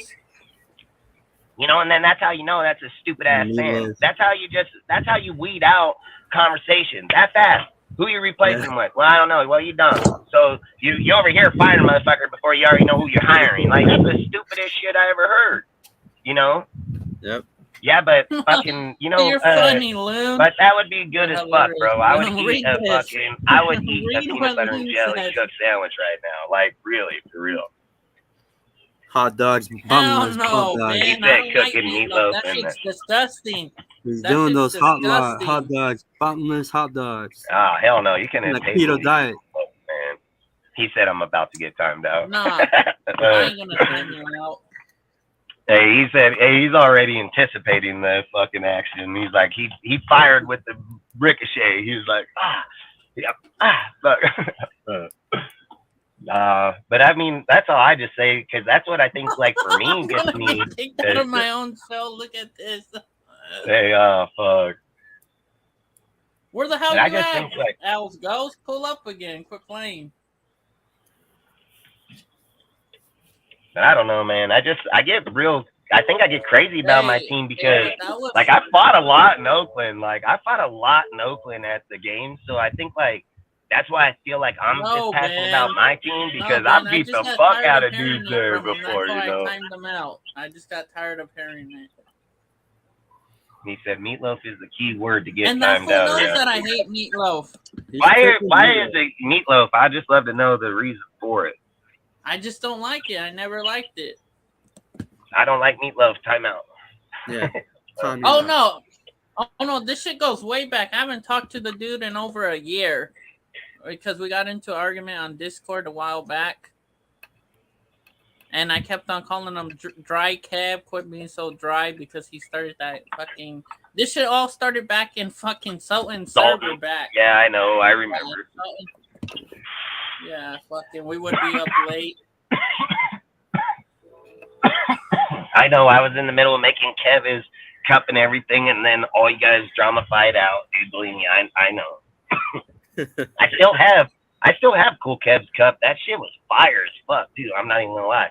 You gotta make me one, fucker. He said, "Can you make that cup?" I said, "Yeah, I can make it. Put that shit with his name, everything in that motherfucker." Hey, and then all these guys started drama-fying, and I was like, hey, yeah. I don't like drama, man. Like, my drama is these motherfuckers right here. Like, my drama's right here. Like, fucking make 2 fucking seconds. Cortez a fucking cup, Dustin.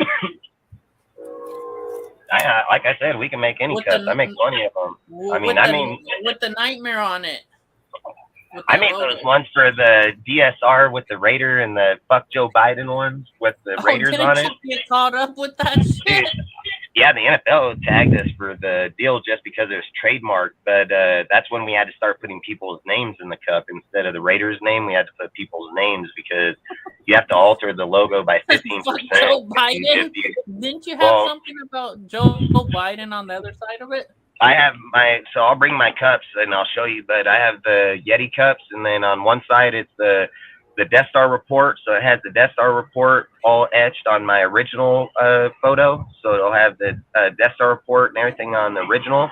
And then on the back side of it, it says fuck Joe Biden with the distress flag on it. So it says FJB fucking. Dude, listen, I put that on Twitter, right? Oh, I put that on Jackstrap cups or jockstrap cups. Fuck. Like actual jockstraps? Like, fuck. But, but so I put that shit on Twitter, right? And I was just putting it out there to see. I sold those cups for $90 a piece, dude, and I sold over fucking what? I'm still selling them to this day, and I bet you I've sold since last year to now maybe 6,000 of those cups, like easy. Like those cups are like that, dude. Like people buy those cups up faster than I can make those motherfuckers, dude. And I didn't put the FJ, like the FJB was my personal cup. I just told people like this is the cup I can make. But I can also make anybody's cup however they want it. You know what I mean?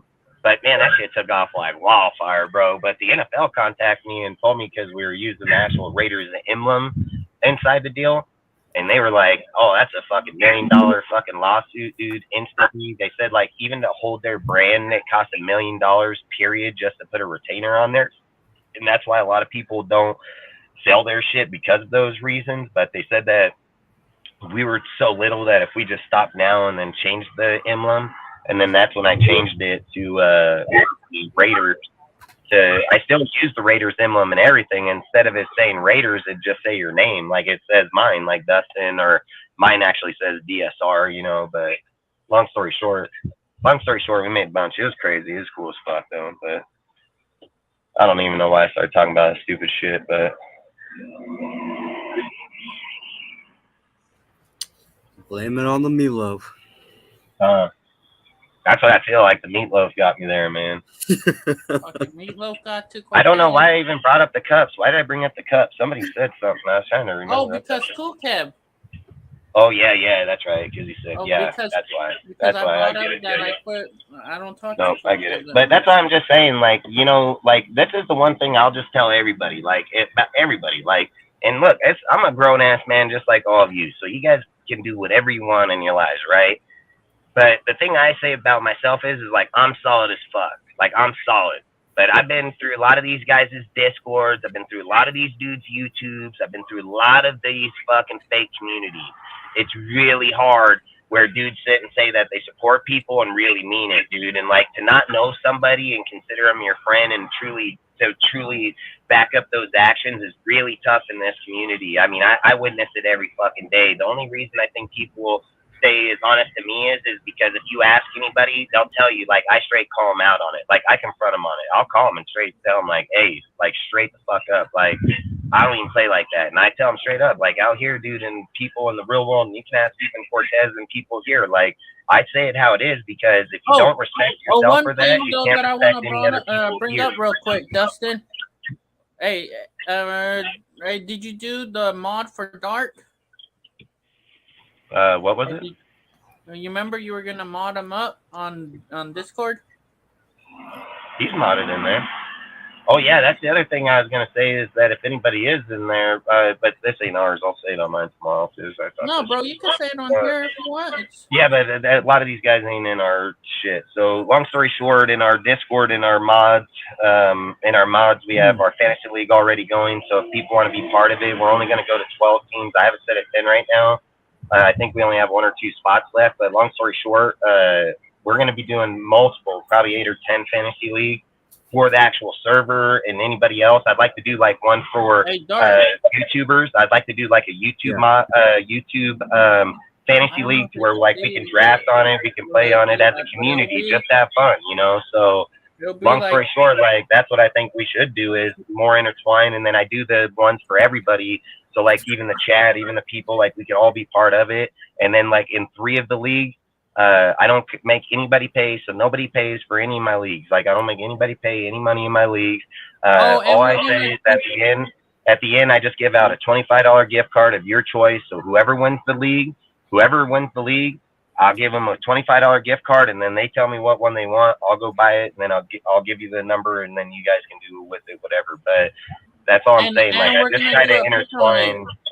Yeah, we do pick'ems, and we do the same with that. We do $25 on that one too. So I always just say, like, I try to intertwine anybody to be part of our community, because in our community, I think of it as family. Like, people are going to argue, people are going to debate. But listen, I say this all the time, man. Like, people are going to say shit behind people. Like, we know that. Like, we know that. I have it said on me all the time. And even with people I'm around, like, the difference is I've already anticipated it. Funny. So, like, I anticipate it, right? So all I'm saying is like, if we're going to build things, you got to think about it like your family. Like, sometimes there's going to be family like you just don't really like, but you're still going to be there for them. You know what I mean? Like, and here, that's how I look at it. Like, we're going to have people that are like, gonna always start shit, man, but they're always gonna be good people and have things. And then you got people like us that are just solid and committed and gonna be loyal. You know, I think that's what gives you the fluctuation that makes us who we are. Because I mean, if you know anything about Raiders are not like, Raider Nation wasn't created by preppies or fucking high class people. It was created by the strays, like all of us. You know, so. That's all I say is, but long story short, inside there, I just say, join up, feel free to join up. I'm going to do Instagram ones. I'm going to do multiple ones. So I just say, like, have you dropped support everybody's community, man. That's all I say. Just support everybody's community, man. Have you just dropped the mod one? Yeah, I only done the mod so far, because I just want to set it up, get those out of the way. And then I won't even do the drafts until we're in the preseason. Like the last week.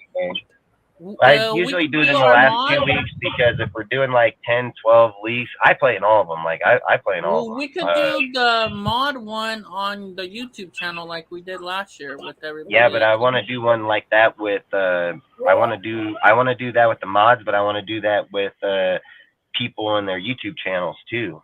Like, for instance, if we Ben, Ozzy, frickin', you know, Dark, you, me, Al, Holly, just Lunatic. Like, just have people, and you don't even got to do it live on the channel. Just have them be part of it, because, like I said, keeping the communities with people staying active and having the competition and staying competitive. Like, I'm raised from competitive. Cortez is gonna take Jimmy D with the first pick. Like, I've met some of my best friends being through competitive fucking deals. Like Taz, dude. Like, I tell Taz is my cousin, but Taz is like blood to me, dude. Like, me and Taz, I've known Taz pretty much most of his life. Brian was in one of our leagues, wasn't he? But all I'm saying is like, that's where I've met some of my best friends, is in competitive play, dude, because it's just, I've always said, like, talking shit to somebody, like, hey, I'm gonna beat your ass, your team fucking sucks. Like, I don't take offense, bro, if your team don't suck and you're good. Like, dude, say that to me all the time. I slap at him and be like, you're gonna get an L, bro. Like, but some people get all pissed off. What? Think you're gonna, man, shut the fuck up, or you really get beat up. You know what I mean? Like, that's all I'm saying. Like, all I'm saying is like, we're all here for the same reason. So be part of it for the same reasons is all. Like, there's too much fucking back and forth, and nobody knows the right way or not. Just it's a community. Hey, Dustin, going back to the mod in Discord, did you give him permissions to go into mod/admin page? Yeah, dude, he's got our deal, okay? He can access anywhere inside there. Anywhere where we're at, Dark, you can go, okay? You can access. You've actually had the access from when you got there the first time, because I gave it to you then.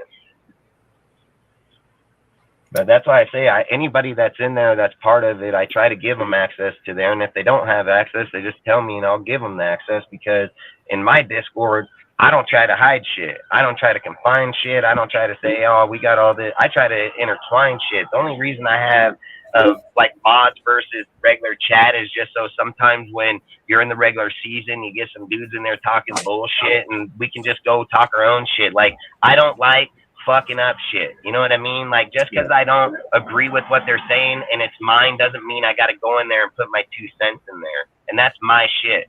I know where I respect it because that's how I built it. I built it for people to have those conversations, to have those conflictions. As long as they ain't motherfucking each other or talking about, like, talk around family about me, around me, you will not be part of my shit. I've said, like, the 2 easiest ways to get the fuck up on out of this motherfucker is bring up my kids or my family. Like, there ain't no nothing about that shit. Like, I don't fuck around with like that. I've said it, like, a bullet get put in the head over that shit. Like, You talk about my kids or my family, like you don't respect me, period, and that you just gone to the very bottom. And like I would never do that to somebody. And if I did that, it's because I'm probably kicking your fucking door in because of those reasons alone. You know, like there's two different ways of home invasion where I come from, and like just some bitch talking shit on here. Like, nuh-uh, hell no. And that's why I just say, like, you don't respect you. If you can't respect my family, you don't even respect me. And I respect you, so I would never talk about your family like that, you know. No, So likewise. No, and thank you. I appreciate that, Dustin. I do see it now. I see the DSR chat, and the one. So I do see the Streamlab or the StreamYard. Yeah, and like I said, I try to put everybody in because I always say, like, if people are talking or want to go somewhere else where we can talk what we're doing, or like I always said, I think like what I think lacks inside communities is so many people get so deadlocked in chats, right? So they're hopping from chat to chat and they're saluting each other over and over and over. Like, look, I'm a realist, dude. I run multi-million-dollar company. I help another guy with his company. I take care of my family. I try to do all this. I'm always evaluating. Like, I evaluate my own friends just because I think I always got to be aware of everything. And the one thing I always say is like, these guys go to each chat. They want to acknowledge and salute. Well, we were just in the other chat for an hour, and all of us are going to this one, and then we're all going here. Like, we all already done this. You know what I mean? Like, interaction feels like the interaction as long as the chat time. Just like here tonight. But where does it go when it's dead? Everybody's here right now, right? For fucking 2 fucking hours as long as we're live and talking here. Why couldn't you go back to the Discord and entertain instead of us just talking bullshit and just us four? Why can't everybody be talking bullshit? Why can't everybody be talking some form of, well, hell, I like basketball. Hell, I like baseball. Hell, I like fucking football. I like video games. Like, that's how that Discord's built. It has every fucking deal for every single thing because I feel like to keep your community together, you got to keep them interacting, keep them talking. No more than your best friends. So no more than a dude come over, sit on your couch, watch a game. Here's a beer. Fucking let's smoke some bud. Fucking hang out. Stay here till fucking 10, 11 o'clock. I got to get up at 4, but you can stay till midnight. And at midnight, bro, if you want to sleep, sleep. Fucking otherwise, go home. That's how I've been raised my whole life. So I've always felt like if you're interacting not only YouTube but your Discords and your Instagrams and all making them into one, and then taking somebody else's and bringing it here and theirs to there, like you build a community from the inside out, dude, and then that community becomes stable because you can't tell people shit that's not true. Like, for instance, if you go to somebody and say, hey, this is what he's saying, they're going to say, no, he's not, because we're over in this motherfucker every night in his Discord, or we're in here. That's not who he is. You know the people you're around. You don't just go, oh, is that what he said? Oh, yep, well, that's what he is. That's, you guys are fake as fuck, dude. Like, you don't even know who the people you're hanging out with. Like, you don't even know them. You don't know who they are. You have no fucking loyalty to them. Oh, they hang out in the channel or on here, but the second it's over, there's no more. Like, inside there, you build ground with your people. You're building a community with your people. You're building a loyal base. It's not, well, we hang out in this one, they hang out in that one, and they hang out over here. And if this guy says something here and he travels over there because one guy is here, but he's traveling around all 3 of these motherfuckers. You know what I mean? Like, here's another instance. Everybody that is anticipating over in these directions, right? They're NWA, right? That's what they claim they are. Why do you got fucking Mount Shillmore dudes in these motherfuckers with mods, bro? Like, I don't understand that shit. How do you claim that you're part of one part, but you got Shillmore dudes with mods in your shit? Like, you can't do that. You can't say, oh, we're dividing from Shillmore and we want to be NWA and fuck those dudes, but you bring their guys and put them in your chat? Like, that doesn't even make sense. And that shows where the fuck is the loyalty? Because the loyalty is nowhere. You don't have loyalty to yourself. It's like, well, if this guy has a little more upside in that side, maybe if I bring him here and give him a little clout, then I can get up. Where's your loyalty to yourself, bro? Like, where's the shit that says I gotta work and then I'll get there? Not some dude's gonna give it to me. Like, you can't do that. Some of those cats that you're talking about, they remain neutral, from what I've been told. Yeah, but you can't. They can't. You can't. They're not neutral. I guarantee you. Like, we can go in those chats. Are they not? Are they not with NWA? Are they not part of NWA? No. They're just affiliated. They're just either they're just mods or friends with whoever the yeah, but that's what I'm saying, dude. You're fucking sleeping with the enemy. Like you're sleeping with the fucking But enemy. they're not part of the NWA. Yeah, well, you can't say that you're even affiliated with them. Like, you ain't gonna come over here and say, hey, I'm affiliated with DSR, but I'm gonna sleep with the enemy. Like, you know what I'm gonna tell you? Like, you ain't affiliated with me, motherfucker. You gonna go sleep with those motherfuckers, because that's how I roll. Like, we don't play that fucking, oh, the snake in the fucking grass shit here, dude. Like, if the snake's in the grass, I got a shovel. Like, that fucker's head coming right the fuck off. Like, it ain't fucking playing those games. And that's all I'm saying is, like, if we look, I have a line of respect, right? I have a line. Like, you can come here and you can talk to me all you want, dude. You can say, motherfuck you, fucking piece of shit, blah, blah, blah. Call me every fucking name in the book. I don't give a fuck. You're not going to hurt my feelings. Touch me, I'm going to break your face. You see the difference? That's the line. There's a line of respect where your names ain't going to hurt me, dude, but you can't fucking let dudes cross those lines when you're saying those types of things and having those deals to back them. You can't be affiliated with one and accept the other. That's not how it works. Oh, I'm part of the Hells Angels, but I'm going to roll with the fucking Congors. Oh, I'm part of Black Power, but I'm going to roll with the fucking Aryan Brotherhood. Like, you're going to get murdered, bro.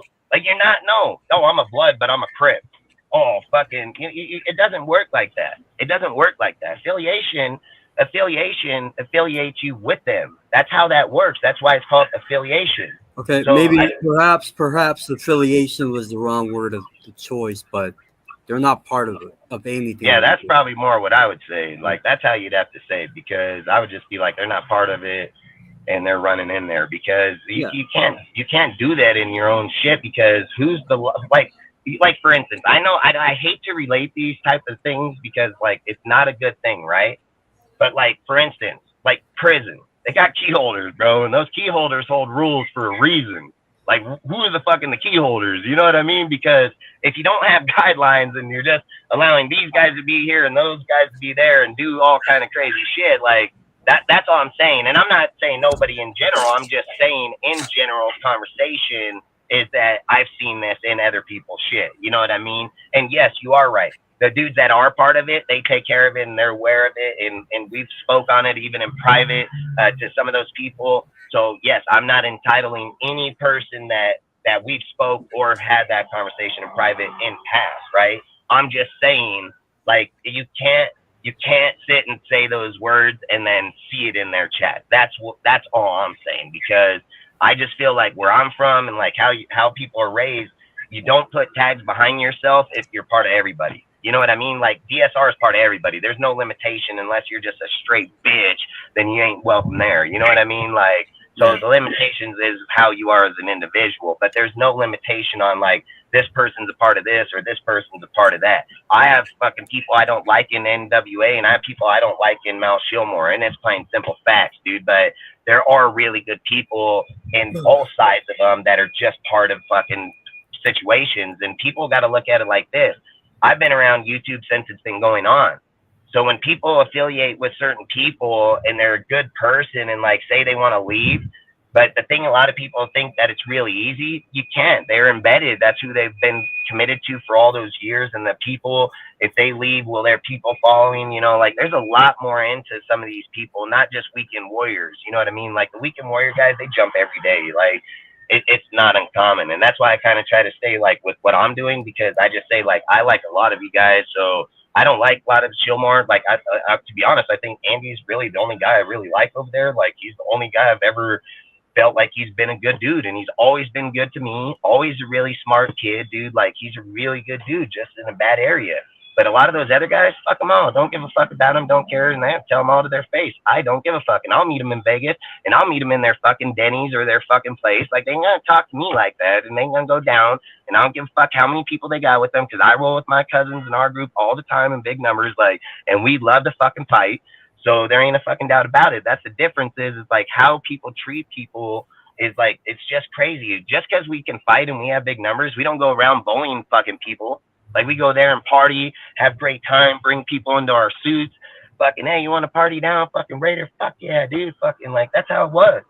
And I feel like a lot of times when we're in these types of the part, we don't have that. Like, we don't have that. Like, what I got from the tailgates and then, like, from this, like, in social media is not the same. There's no way. There's no family tie There's no family tie like it is in those deals. Like those are real Raiders. Like that's where the definition comes from. And that's like the family, the loyalty, the people, the community. Like, and then when it transitions into these platforms, you would think it's like that. That's why I'm like that. That's why I'm part of it. That's why I try to bring it. But then you see all this shadiness, dude, and like this fucking coyote shit and dude, oh, hey, yeah, fucking whatever, dude. Like, is what it is. I hate rambling on it. I don't mean nothing by it, but I just think like it's hard. It's hella hard. And then you want to come in and talk football, and then like the most people, they're like, if it ain't about Josh being on the team ain't gonna win. Like that's crazy as fuck. You got Sincere McCormick is a 2-1, 1,400. He got 1,400 yards back-to-back seasons, bro. Like, and he was good. He took his team to a championship, dude. Like, and dude just write him off like he ain't, like the guy don't even fucking matter. They're like fucking Zeus. Like Zeus is trash. I mean, and don't get me wrong. I said this about other halfbacks in year 2. They've changed and become totally different backs. But until Zeus can show you ain't gonna run into the back of players, like I'm rolling Britton Brown all day. And I said it from the day he comes out. Vision, Nag, like look at that drill in camp right now where he's kind of down underneath there, dude, and like he makes that jog to the right, to the left, and comes back out. Like, look how fluent he is. And that's Zamir right in front of him. And Zamir looks all locked up, dude. Like, he's like poking. Like, when Brown goes in there, he's like, fucking just like, he's smooth as fuck, man. Like, he's smooth. So, I don't know, man. Like, I've been in favor of fucking, Brown the whole time. Like,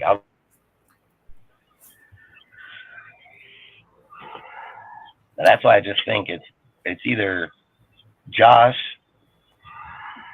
fucking Josh Waller, fucking Carr, fucking Renfro, and if they ain't playing, we're the worst team ever built. All right, well, Dustin, I'm about to head out. Cortez, Yeah. It was nice talking to you, brothers. I'll see you guys on the next one next week. Or Hell yeah.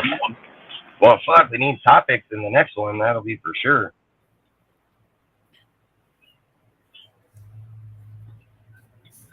All right, guys. See you later.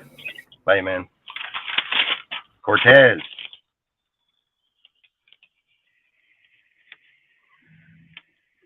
Dark left. You know what? This was one thing I wanted to talk about last night. Yeah, he said he had to go. Frickin'. Oh shit, my bad, Dark. Have a good one, bro. You know, the one thing I did want to bring up last night was Tyree Wilson. I was going to talk about him, but my woman ended up calling. Yeah, bro. So there was something I did want to bring up on that guy, because a lot of people I've heard bring up on him that they just talk about, like, oh, he hasn't done nothing and this, that, the other. And, you know, like, yeah, I mean, dude, I was looking up a lot of his stuff in there, and it said Tyree. I'm going to mute myself. I'm going to take my laptop with me to the kitchen, but Jenna's watching TV.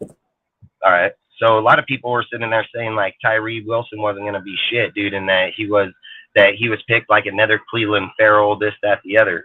And I was sitting here thinking like there was a lot of prematurity within some of it, but he has had the actual backup to back it up. And I was sitting there and started looking through his stuff, and it said that for the last 2 years, and we're just going to go to the previous year, not the final year, which we will go to it. Basically, had 61 combined tackles, 14 for loss, 7 sacks, a forced fumble, and only 10 games for Texas Tech.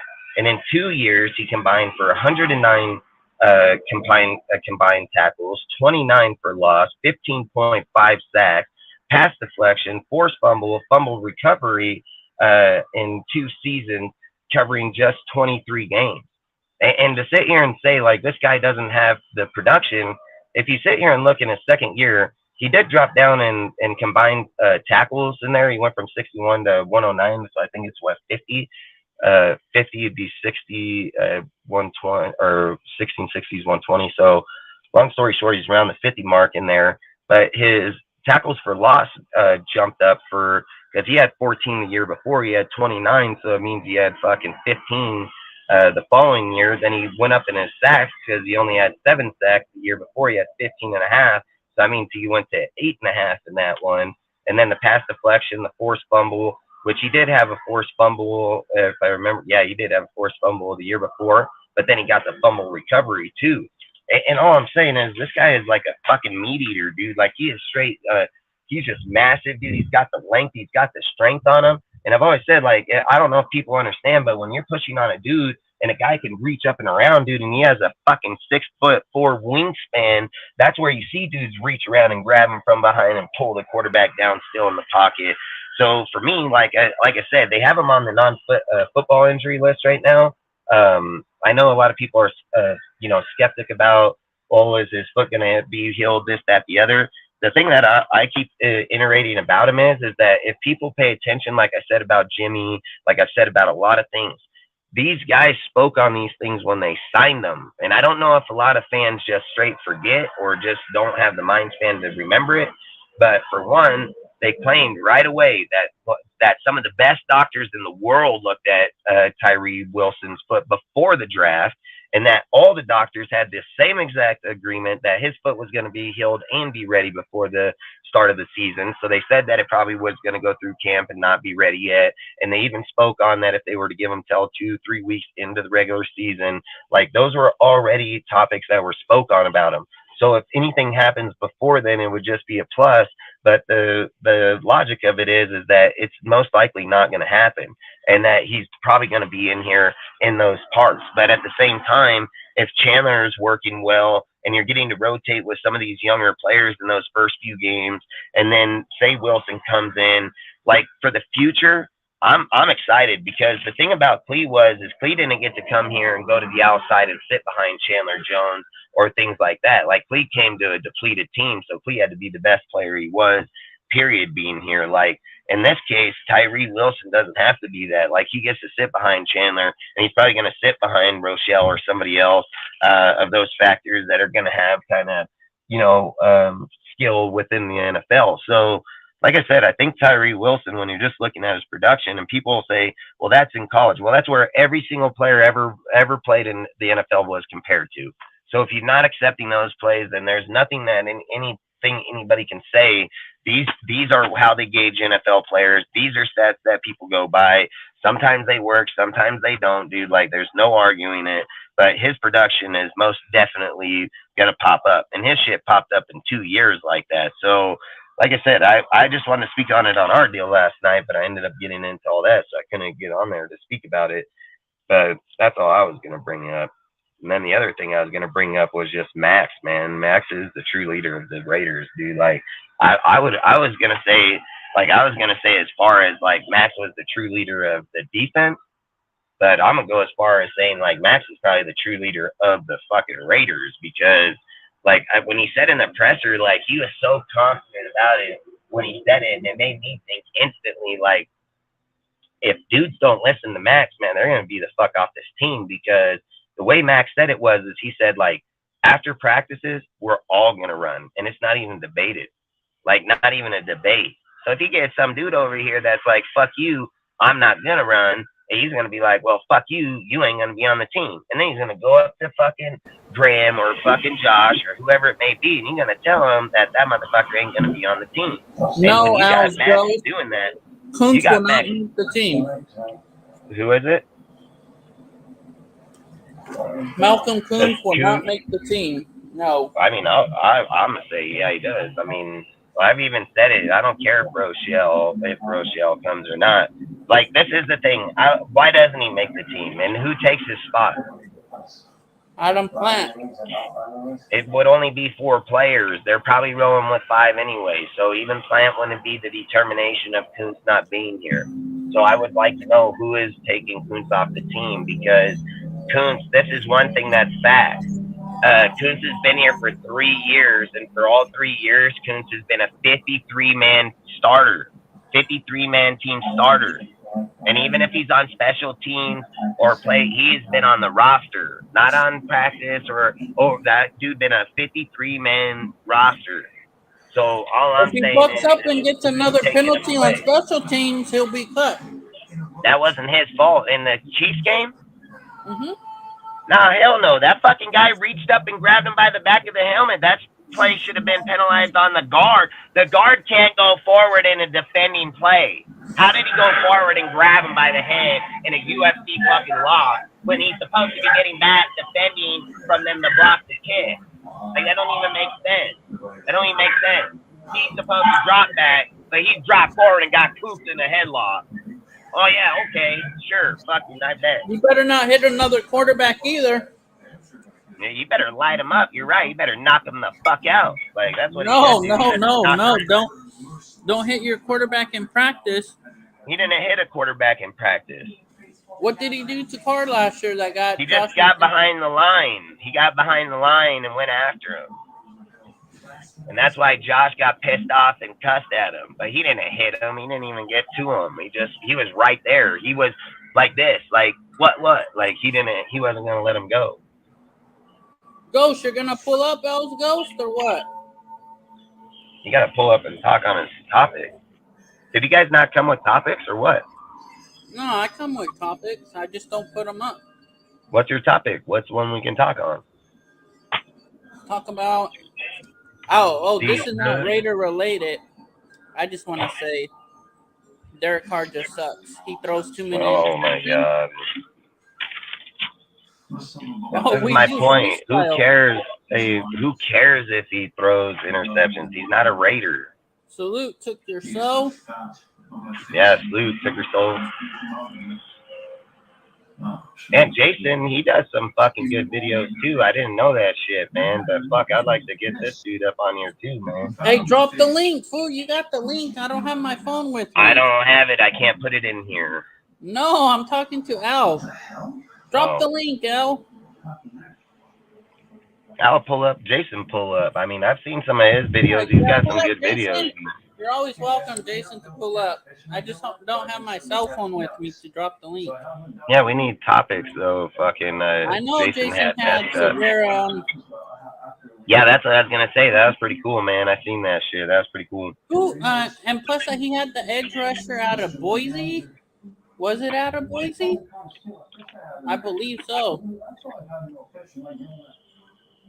I think I would do interviews like that, but I think BSR is too wild for that. Like, those dudes would get offended. Like, they'd get offended. Oh shit! If you want, I'll go grab my phone real quick and drop it if you want to hop on. Fucking hop on over. Well, tomorrow, yeah, we'll be there. But either way, Jason, I was gonna hit you up and talk to you about it anyways, because I seen your video. I didn't even know that you did those, man. So I'll just be honest. And I seen it, so I was like, "Fuck, man!" I'll talk to him about it. So either way, it was a good video, man.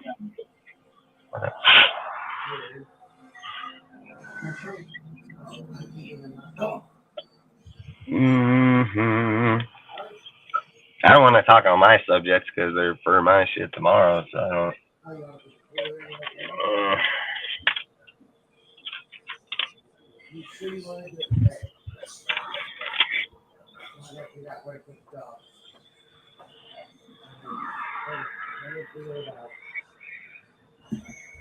Where is he there? I gotta go fuck with him right now. No, you got to be gone somewhere. You said you want to build it. So, like, Kuntz, man, to get back on that topic, it's like, if you went 1, 2,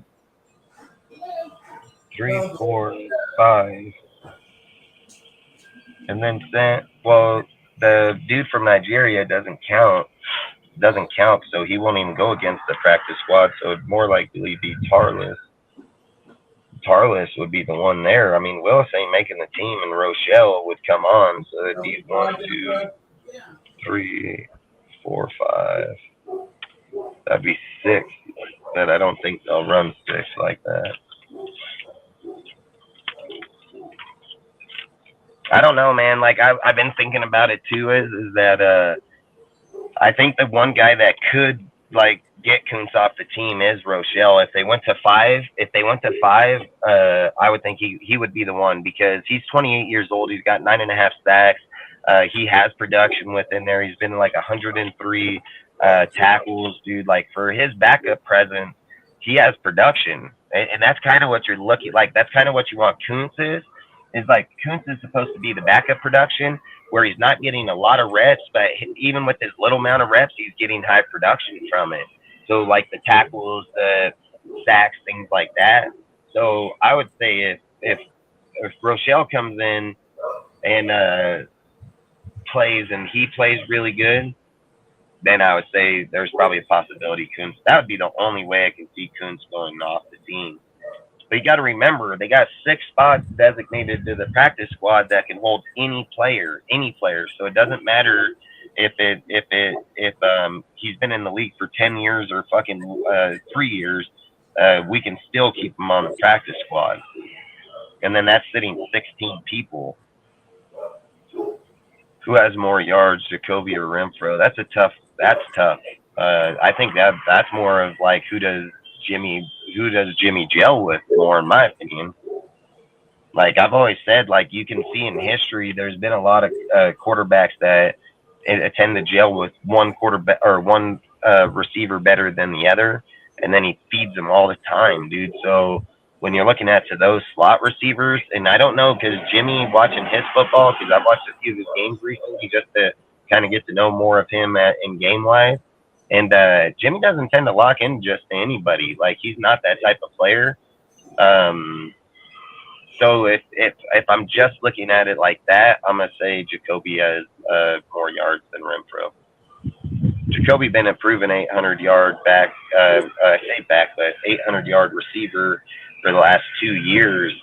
Renfro only had 1 year that was 1,000. After that, he paired up and down between fucking 300 and 700, 800.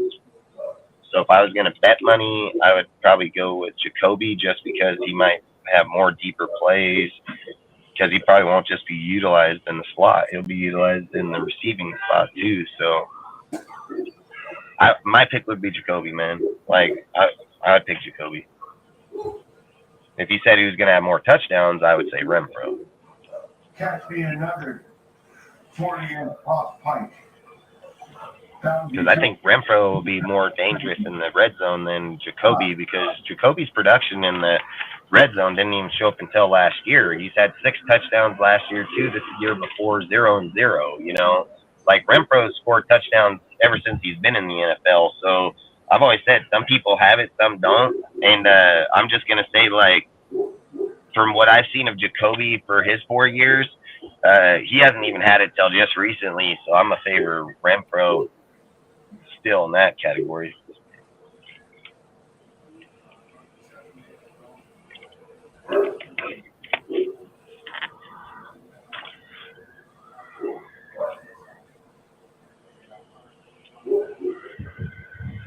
Shit, the real question is Mayer might be number 2 in touchdowns behind Tay.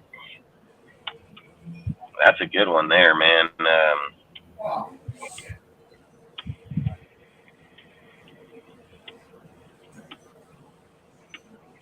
That's a tough one, because if you're thinking that Tay gets 12, just say he gets 12 touchdowns. Boy, if he's second, I mean, that's saying your halfback ain't even up at 10, and the tight end. I mean, hey, I've said it in our talks that I've said, like, Mayer can be like Foster in his first year with 7 touchdowns plus. So I can most definitely see him with more 10 plus touchdowns easily. It just depends on how much they're going to utilize them. I think that's what it comes down to, because if they're getting high production, I hope they keep with them just so they can keep up the production. But you know how sometimes it is, they'll bring him out later or bring him in earlier, and then if they start getting better, they pull him out because they want to give him time. Like, it's just dumb. But if they can go out there and do it like that, I mean, that'd be awesome. And I mean, fuck, if Mayer got second in touchdowns. Hey, you guys talk real quick. I got some stuff that I got to do real quick. Talk real quick. Fuck it. How you doing, Dustin? All right, man. How you doing, man? Good. Hell yeah. So what do you think about the $12 million offer to Josh Jacobs? Man, I think, like I said, when I read that deal today, man, I thought right there was kind of the deciding factor for me and Josh, because I've said, like, I keep saying, like, Ziegler and them keep trying to give him a pay raise without physically being able to give him a contract right now. So, like, when you see that they went from a 5th-year option to $12 million, which is $4 million above where they originally were in just 1 year, I think that's a problem for me, because, like, my issue, I think, is where I have a problem with it is if Josh didn't come out and anticipate that he would play on the tag first and say that he's a diehard Raider and he wants to be here for life and, you know, all these things, like, I mean, 12 million, bro, and you're still turning us down. Like, what's the problem? And then you're saying guaranteed money. Well, I got an issue with dudes not showing up and not playing, you know, like, where's the line? You know what I mean? Like, where's the line in here where it's like, bro, you still gotta produce too. And it's not like Josh has got 8,000 yards in 4 years and he's the greatest halfback that's ever stepped on this turf. You know what I mean? So I think after that report, it just makes me, you know, just see him lesser now. Like, as I've been seeing him over the drama and the way he controls himself on social media. So now that's how I feel.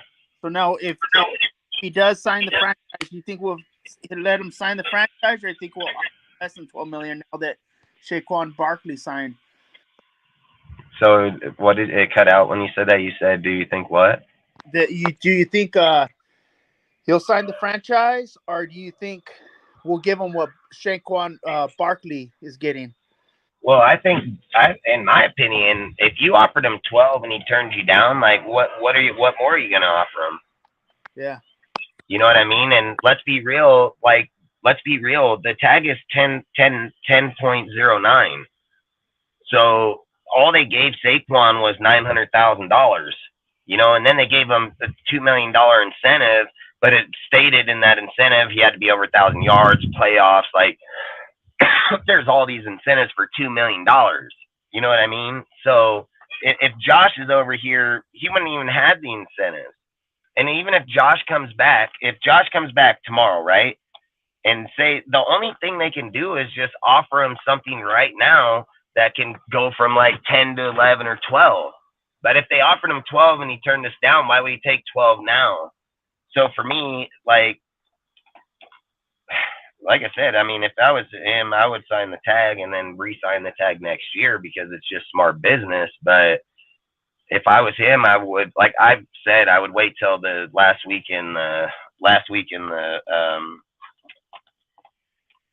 preseason, and then I would come for the last week, because the last week he can get acclimated with the team, he can get ready to go. Like, Josh is not going to sit out the whole season. There's just no fucking way. There's no way. Like, let's be real. It would be the stupidest decision on anybody's football career, and including his, when he wants to be done by 30.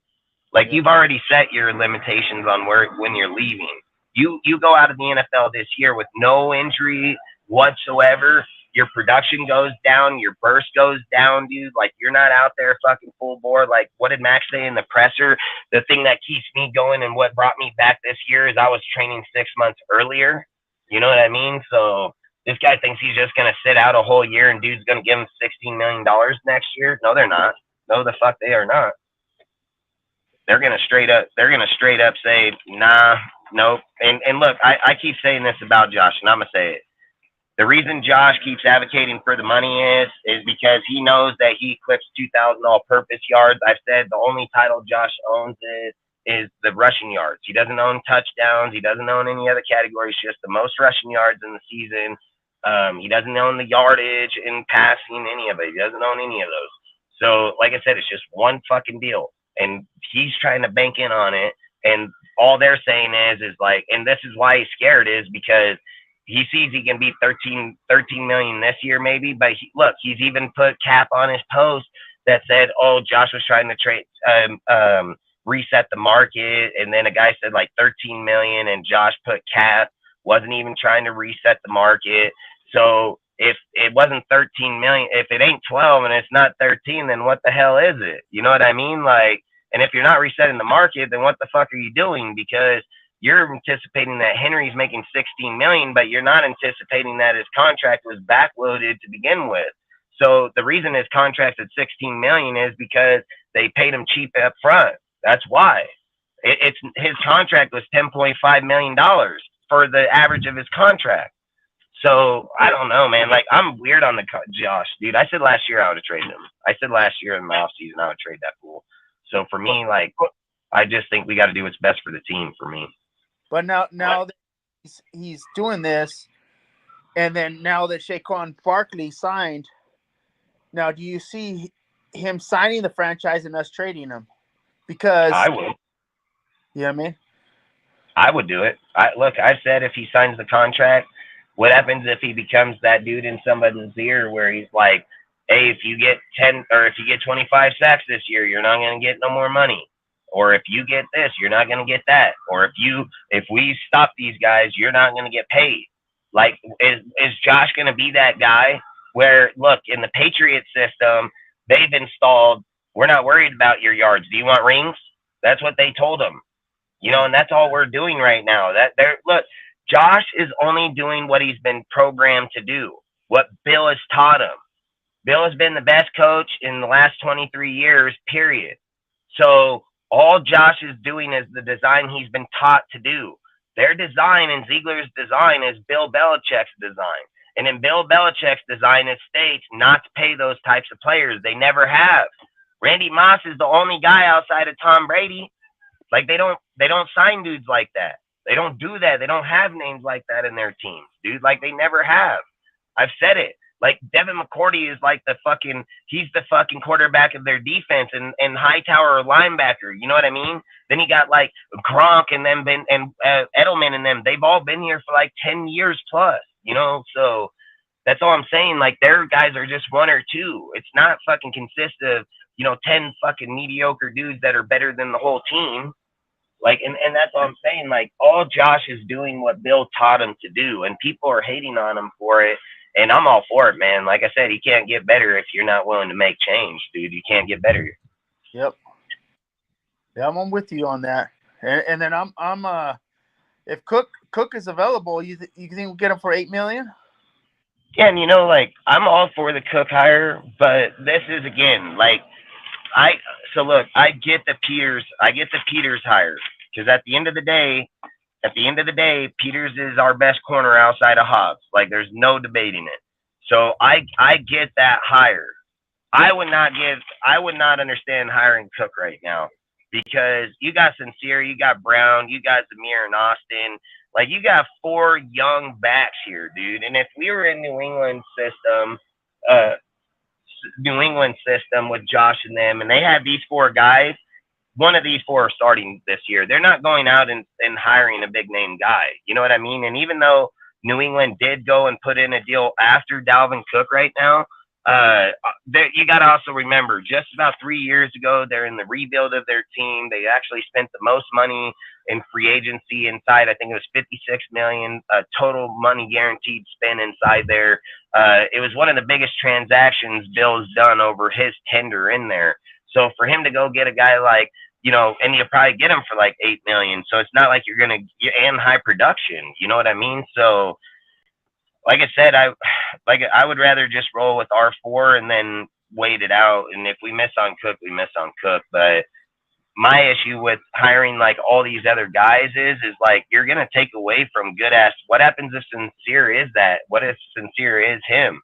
You know what I mean? Like, and you're just going to bring in another dude because I would find out first. So Same. To answer the question, I would wait to hire Cook until like week 2 of the preseason, just so I would know like where our team's at. So that's probably where I would be looking at it, like week 2, week 3. So like either right after the game was over in week 2 or the beginning of week 3 is where I would make that transition, because I think by that time you can kind of get an idea where Sincere is as a half. You know what I mean? Like you'll have enough games to see where they're at physically, mentally. So yeah. And look, I'm for Josh. I don't want people to think that I'm not for Josh. I'm 100% for Josh. I'm just saying, like, you got to do it from a business standpoint too, man. Like, you can't always just keep advocating all these players over our team. So I don't want people to think like, oh, Dustin don't like Josh or Dustin hate. No, that's the farthest thing from the truth, dude. I love Josh. I think he's one of the best players to play for us. But you got to always keep your eyes open for our other players too, in case that doesn't happen. You know what I mean? So. And there's also a line, like I said, there's a line of respect in how you treat people. Like I said, you can talk to me as much as you want, but the minute you touch me, you've already crossed that line of respect. So that's all I'm saying is like, we have to have a line where we're able to say, okay, we're giving you a fair chance to develop or a fair chance to be processed. And if you don't get that, then we'll go to these people. You know what I mean? So that's how I would do it if it was me. And I'm not saying my way's right or not. I'm just saying that's how I do it. Well, I was for Josh at 10 million, but Facts. yeah, it just he's what he's putting. I don't know if it's him or his agent. You know this. You know if it's his agent, he needs to fire him. You know, it's because what does Shaquan get? $1 million or whatever, $900,000 more. You Yep. know, With the yeah, $2 million incentive, like it was nothing. It was chump change. and then incentives. So he's you know it's the same thing as the franchise tag. You know what I mean? Yeah. Because if he don't reach a certain point, then he's gonna just get the The franchise, 11 million. right?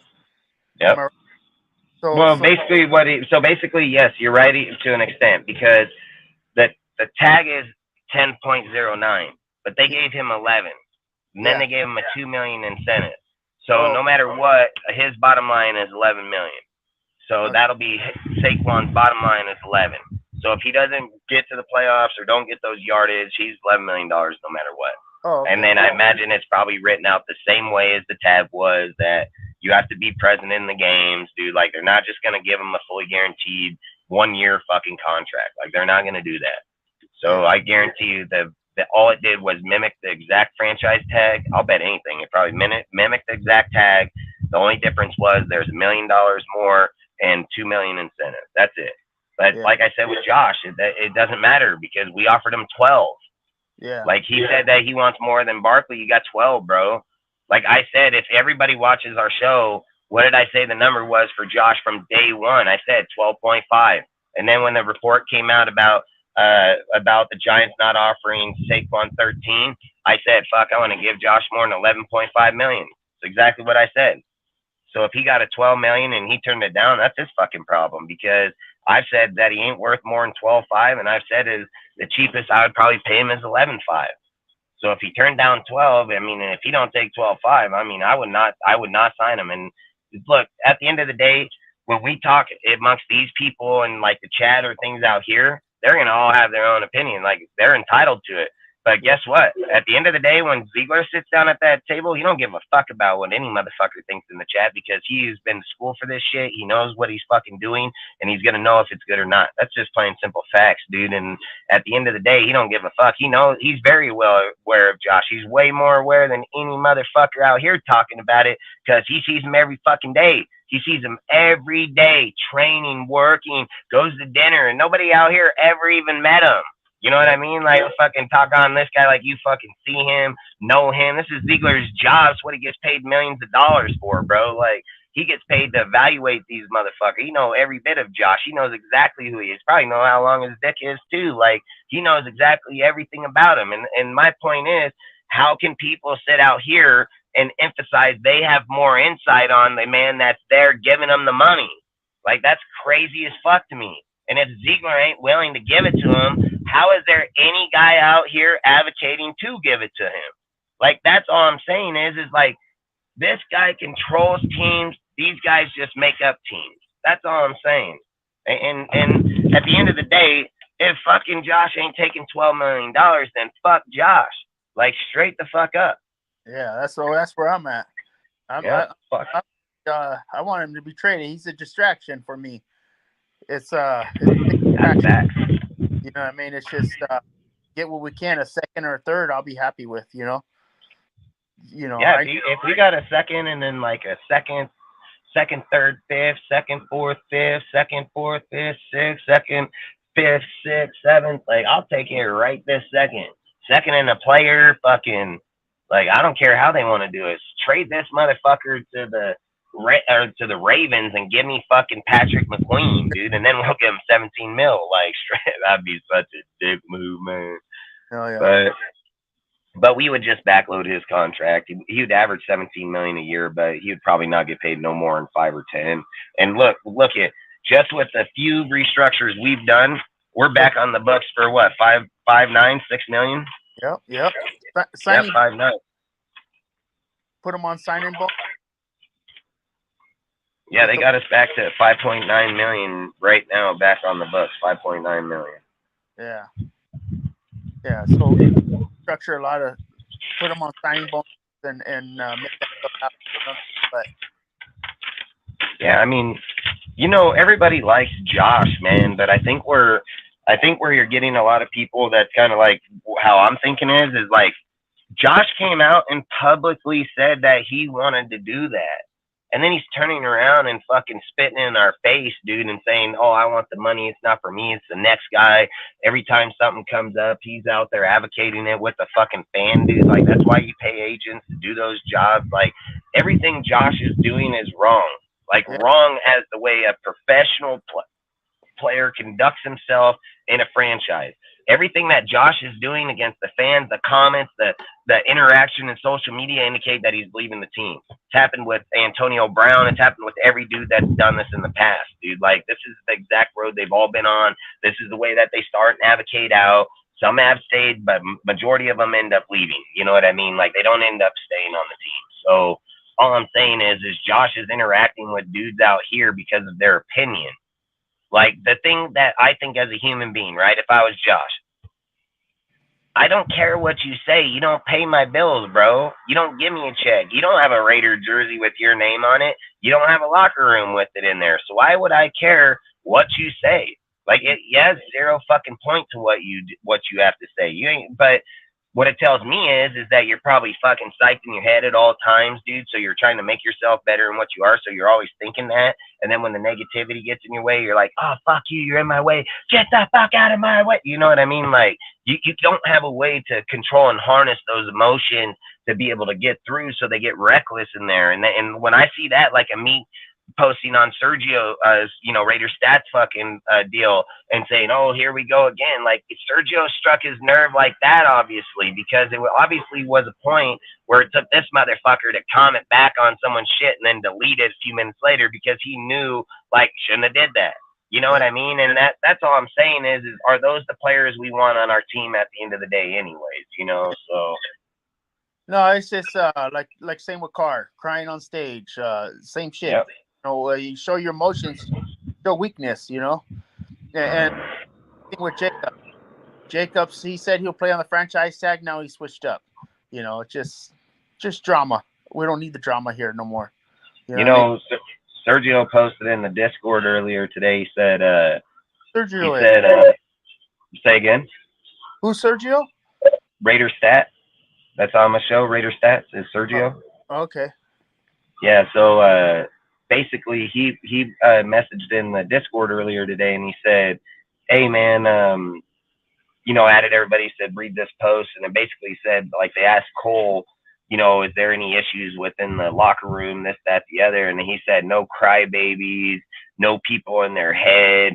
Like, that shit matters, dude. Like, when you have that type of drama in there, and like I've said with Josh, like, that shit is a toxicity, dude. Like, it is not good. And when you have a fucking punter, Cole's fucking personality, he's just like, don't give a fuck, America, like, he fucking straight up just says it. And then when I see that shit, I'm like, hey, that's the kind of shit I say is like, when you're in a team and the outside people are just talk. These guys got to live with these motherfuckers every day. And he's already acknowledging, like, straight hard workers, no drama, no head cases. Like, they must have had a lot of that in the locker room last year if he's identifying that shit just publicly like that right now, so. That's what I heard about Derek Carr. He was, a lot of people didn't agree with the drama he brought, But yeah, that's just what I heard, but like I said, hearsay is something else. Yeah, but, it shows up afterwards because it shows up afterwards. I think, like, when you get into those circumstances, right? I think the reason people didn't go against Carr was because Carr was there before all of them. And Carr did try to lead his best. Like, he tried to lead his best, but it doesn't mean just because he's tried to lead that he was meant to lead. You know what I mean? Like, some people are meant to and some people are meant not to. And I think, like, the way that Carr got in there so much, he's the quarterback, he's trying to lead, he's, Peyton Manning, Aaron Rodgers references. So people are trying to give him all the upside. But look, Max respected him. Everybody respected him. But the second that he got off this team, Max asserted himself instantly. And now Max is like, I'm the fucking alpha. And now I talk about that shit all the time. Me personally, with people in private or in life, about men. Like, men are the alpha, bro. Like, I get it. We respect women, we respect people, but we are the ones that also set lines too. We are the fucking alphas, dude. And if you don't acknowledge that, then you are no more than the women. You know what I mean? Like, you should be fucking sheep, get on the other line. And I'm not saying that. Look, I don't mean it in a derogatory frame like women can't lead. I don't mean that. Any true woman that stands by her man will acknowledge that there is an alpha presence in all men. Like, there is no doubt about it. That's why they're the head of the household, dude. That's why they lead, dude. Like, that's why we are who we are. But that's all I'm saying is like, when Max got in there, it's instant. It's instant. It's just like, hey, bro, you don't do it our way, get the fuck off the team. And then you never heard Carr go up in a fucking presser and say, like, I take these type of words to heart, because he said, we're running after practice. It's not just half of us or some of us like in the past. It's all of us. No debate. And then I sat and think, like, that's the hammer, bro. Like, that he's saying that in their motherfucking media room to every motherfucker and millions of dudes all around watching this shit. And he basically just said, like, I'm the judge and jury, motherfucker. Like, it ain't going past me. And I just think, like, you didn't have that with Carr. I never got that with Carr ever in my life. No.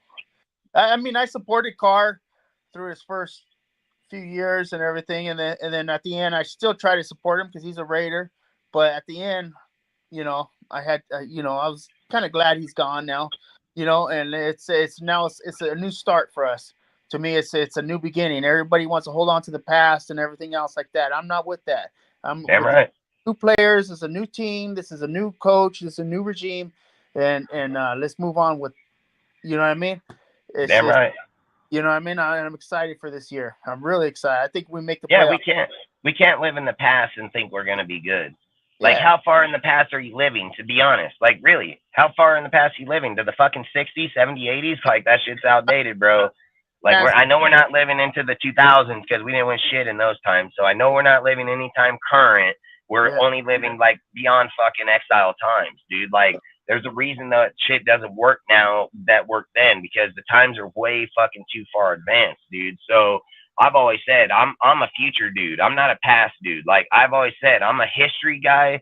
Learn from the past so you don't make the same mistakes, and don't forget about the past so you end up creating the same mistakes. So I'm massively on here and now, right this minute, dude. Like, what can we do? How can we fix it? What's going to make us better? Is this fucking attitude the what's brewing it? Oh, we've changed cultures 10 times, but this same shit, oh, we're getting rid of that shit. You know what I mean? Like, people can talk about changing shit. You can bring in the best coaches. And I think until the right tandem, the right culture, the right mind frame, the right dude that just don't give a fuck what people think, I think those are the only guys that are going to change teams like ours to the next level, because why hasn't anybody else done it? They've all been thinking the same. It's going to take somebody outside the box of those guys. It's going to take a guy that doesn't agree with what people see or do, and that's what Josh and Ziegler do. They don't agree. They see it from Bill's way, which a lot of people don't agree. They think they're doing shit crazy, that each move they make, it doesn't make sense. They think, how do you get rid of Waller and get Mayer? How do you just let go of fucking Josh? Well, guess what? They let go of Randy too. They just let go of Randy too. They had no fucking problem doing it when they just went 18-1 and fucking damn near won a Super Bowl. Like, them to cut players or Hall of Famers is nothing. It's nothing. So that's the only thing is like, to us, we sit and say, and I'm not saying me, but I'm going to say, like, Raider fans, when they see these type of moves, they're like, whoa, what the fuck are you doing? Like, what are you doing? You're destroying our team. How do you know? You've only seen your team being destroyed, and you think it's good. Yeah. You think what in the past has been done to our team is good, and you would tell these guys that they don't know what they're doing, but they've been on nothing but winning teams their whole entire life. And one coached them at the highest level, an offensive coordinator, and the other built them at the highest level in the fucking NFL. And then not only that, he built it for the toughest fucking coach of all football. You know what I mean? Like, that's where I'm just like, wow, man. If you go to your job, right, and you work, just say, I don't know your job, but if you go to your job and you learned it, you had to learn it from a foreman or someone knew it before you did. Yeah. And if you didn't listen to what that guy told you, you probably weren't going to be good at what you did. Hell no. Everybody's got to learn from somebody, dude. Like, that's why I think it's crazy that they just negligate where these dudes' experience come from, the best of the best, and they act like this dude just learned from Cleveland or something. Oh yeah. No, they want us to be like Dallas and sign every superstar there is, and then just be loaded with overpaid players, and not have no money for depth, and then we make the playoffs, and then people get hurt, whatever, and we don't do shit, just like Dallas does every year. You know what I mean? That's my opinion. Yeah, you made a valid point there. I would have never put it like that, but the second that you said it, it clicks, because I'm like, yeah, they want Jerry to, might as well ask Jerry to buy the Raiders, because you're 100% right. Like, you're 100% right on that conversation, because they want the expectations of what the Cowboys do here. Like, you're 100% right. You hit that right on the nail. Like, couldn't have hit it better, because you're taking the richest fucking owner in all of football. They're getting all the highest paid because they can go past the cap because of signing bonuses, and they're stacking up on every good position, but they're getting their asses beat in the first playoff game because they're garbage. Like, that's the thing is like, do you want to be a fake team or a real fucking team? Like, the thing that the Patriots have shown and the consistency of how they've built their teams is once their teams get there, they're hard as fuck to get. Like, they're not just getting there once. They're probably going to go back to back. And like, if people were to go and acknowledge like the Patriots like record in that 2000 era, like, even when they didn't win a Super Bowl, they were still in a Super Bowl. And if they didn't get to the Super Bowl, they were still AFC fucking, like, at the AFC championship game. You know what I mean? Like, their failures are still very high successes. You know what I mean? Like, so they had maybe that's stars, and they had depth. That's what we need. Yeah. Is depth. Young players, depth, competition is what we're building. That's dude, what that's what I've said about this the whole time. Look at every single receiver with the person behind them, youth and young players. Look at your O lineman with the players behind them, all young players. Go to your fucking DN. You start with your old and young, and then youth behind them, dude. Like, every single player in our team this year. Look in the safety position, youth behind them. You have fucking Johnson and Smith right outside of Morgan Epps, dude, with Paulo sitting behind. You have Hobbs, Hall, Bennett, Webb, fucking Shelley, Facem, even Robinson. And then if you were just to go to the youth, there's going to be in Bennett, fucking Cosby, Webb. I mean, you all young players. You know what I mean? So they're putting the veteran behind with the youth. I mean, the linebackers damn near all youth players, dude. I mean, they're Diablo, Masterson, Thomas, Bernie, Butler, Spillane. They're all youth. There's not even any old dudes in there. Your DN, like, Jones is only the old dude, but he has Wilson to replace him. You know, you have Willis up here, but they're going to probably chase him with Plant. They're replacing old with youth already. Jones is going to be standing up at linebacker, right? Say again? Jones, I think, will be standing up at linebacker. I think so, with the weight and everything that's down in there, but you can't take away from Jones being down on the inside. He's been a dominant. You know, in 2019, I think he even recorded his highest sack rating in a quite a long time too. So even with people getting down in their weight, you can never take away their elite rushing skill he's been doing that his whole life. You know what I mean? Just because he changes his body frame or maybe the way he's going to go after somebody, Jones didn't forget how to play DN. You know what I mean? He might have got to a point in his life where, like, say that every time he took this path, it's worked for him, right? But now in the last 2 years, this shit ain't working no more. Now he needs to go around, and he needs to go this way. No more power, more finesse. You know what I mean? So instead of just thinking he's going to blow through a dude, he has to finesse through a guy. So he kind of has to get up and get around a dude.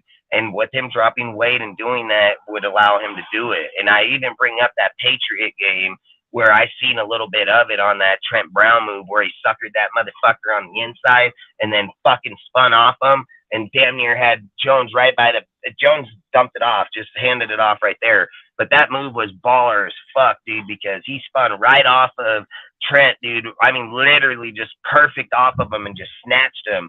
And now you're saying that he's down in weight. He'd probably do that a lot easier and a lot faster. You know what I mean? So all I would say is like, sometimes in people's career, power rushing worked for them, and then later on they needed to go to finesse moves, and it's kind of the conversation like the Peters, where some people are trying to put him in the category of Woodson, which I fuck nowhere close. But long story short, where they're trying to say the transition from the corner to safety, you know what I mean? So that's all I'm saying is like, one, I don't think Chandler is forgot what he's doing. I think if he's downing and stuff like, and look, he's already been in the linebacker spot. That's what I don't like. People were saying like Chandler's going to play more linebacker. Well, Max and Chandler played linebacker last year multiple times. I mean, for most of the season. So yeah, I didn't like Max. I seen him drop Max back in coverage one time. I didn't like that. Well, I wouldn't drop him in coverage like in that. I would just strictly use him as like kind of like how the Texans did when they had Watt and Clowney and all them there, just bringing that heat off the edge with those people at all times, dude. Your linebackers off the edge, your inside fucking DT, which is the DN. Like you know, like they had Watt and fucking Clowney, and then they had that dude Marcel out there in the back, dude. Like they had some good, and Brian Cushing's, dude. Like they had some good heat coming off of there. So I like Max and Jones, I want to try to put them in coverage, but I'd put them in the linebacker spot to come after the quarterback. You know what I mean? Like, yeah. But I would not drop them in coverage. Like, fuck no. Not even in a zone. Fuck no. Fuck, I sure in the fuck wouldn't do it down on the goal line either. Like, not a day in hell would I even try that shit. So I would just let them do what they get paid for and wreck people's lives. You know what I mean? Like, fuck, that'd be crazy, man. I'm not even lying. Yeah. But all right, talking to you, bro.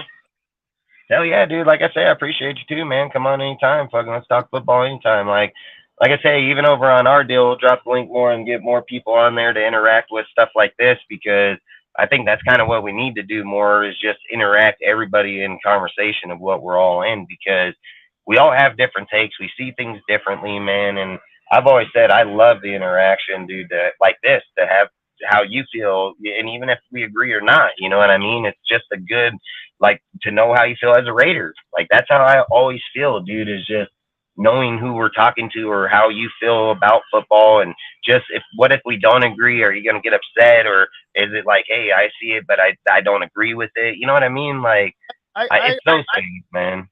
I only get mad when people just constantly hate on our team. There's certain people that I get into it with. It's just because they constantly hate on our team, and constantly it's like, okay, enough's enough. You know what I mean? It's like, okay, you know, are you a Raider fan or not? I always say they're traitors, bro. They're like they're like the Nazis in World War I trying to fucking infiltrate, dude. Like they're fucking haters, bro. Like if you're spitting on my team, man, that's why I got my AR back here to light them up. You know what I mean? Like, fuck that. You know, I've been on YouTube with getting into certain people, but it's just like Cortez is back. It's just like a certain point. It's just like enough's enough. Like I don't watch Mikey no more. I don't watch. I try to, because I don't. Facts, either do I. I don't want to get pissed. I try to. Hey, John. You don't want to get on. You don't want to get on something, dude, to piss you off. Like, you want to get on there to like. And like, even like when me and you first talked the first time in the chat, you know what I mean? Like, and one side you took, like, maybe you thought like I was going to be mad at you, or we were both mad at each other, and it wasn't even like that. You know what I mean? And it was like, even when you came back like a few weeks later, when you started saying it, and I stopped in the live, and I was like, whoa, hold on here, man. Like, we need to talk, because at the end of the day, I've said it about how I am. I'm never any way to any person. I'm very passionate about my team. When I speak on my shit, I speak with confidence, because I believe in my team regardless of where they're at or not.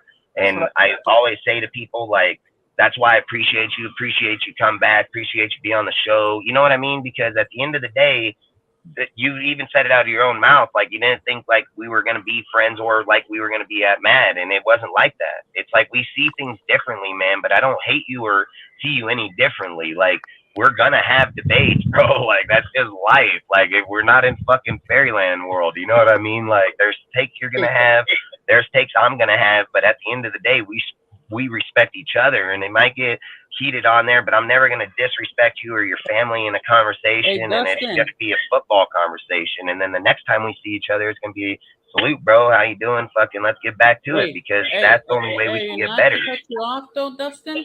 There was a basketball player. He used a female's urine to pass a drug test, and the test came back pregnant. A former college basketball player. Oh, he'll probably not be playing. You know, stupid shit like But- that. He shouldn't be doing drugs and get a Yeah, scholarship. What's up, John? But that's all I say, John, is like at the end of the day, that's what it's about, bro, because Hell yeah. it's not about us all shitting on each other. We can do that easily. That's the thing. I hate when they shit on McDaniels. I hate when they shit on. Oh yeah, me too, bro. I hate that shit. Like, like, bro. And I remember everybody that says that shit. I remember who they are. Because the fact that they're supporting Carr and he's not no more. And I'm like, hey, you guys say that once a Raider, always a Raider. Well, what about our current staff right now? They're Raider. We're Raiders right now. We got to root for them. And way I was brought up is, you know what I mean?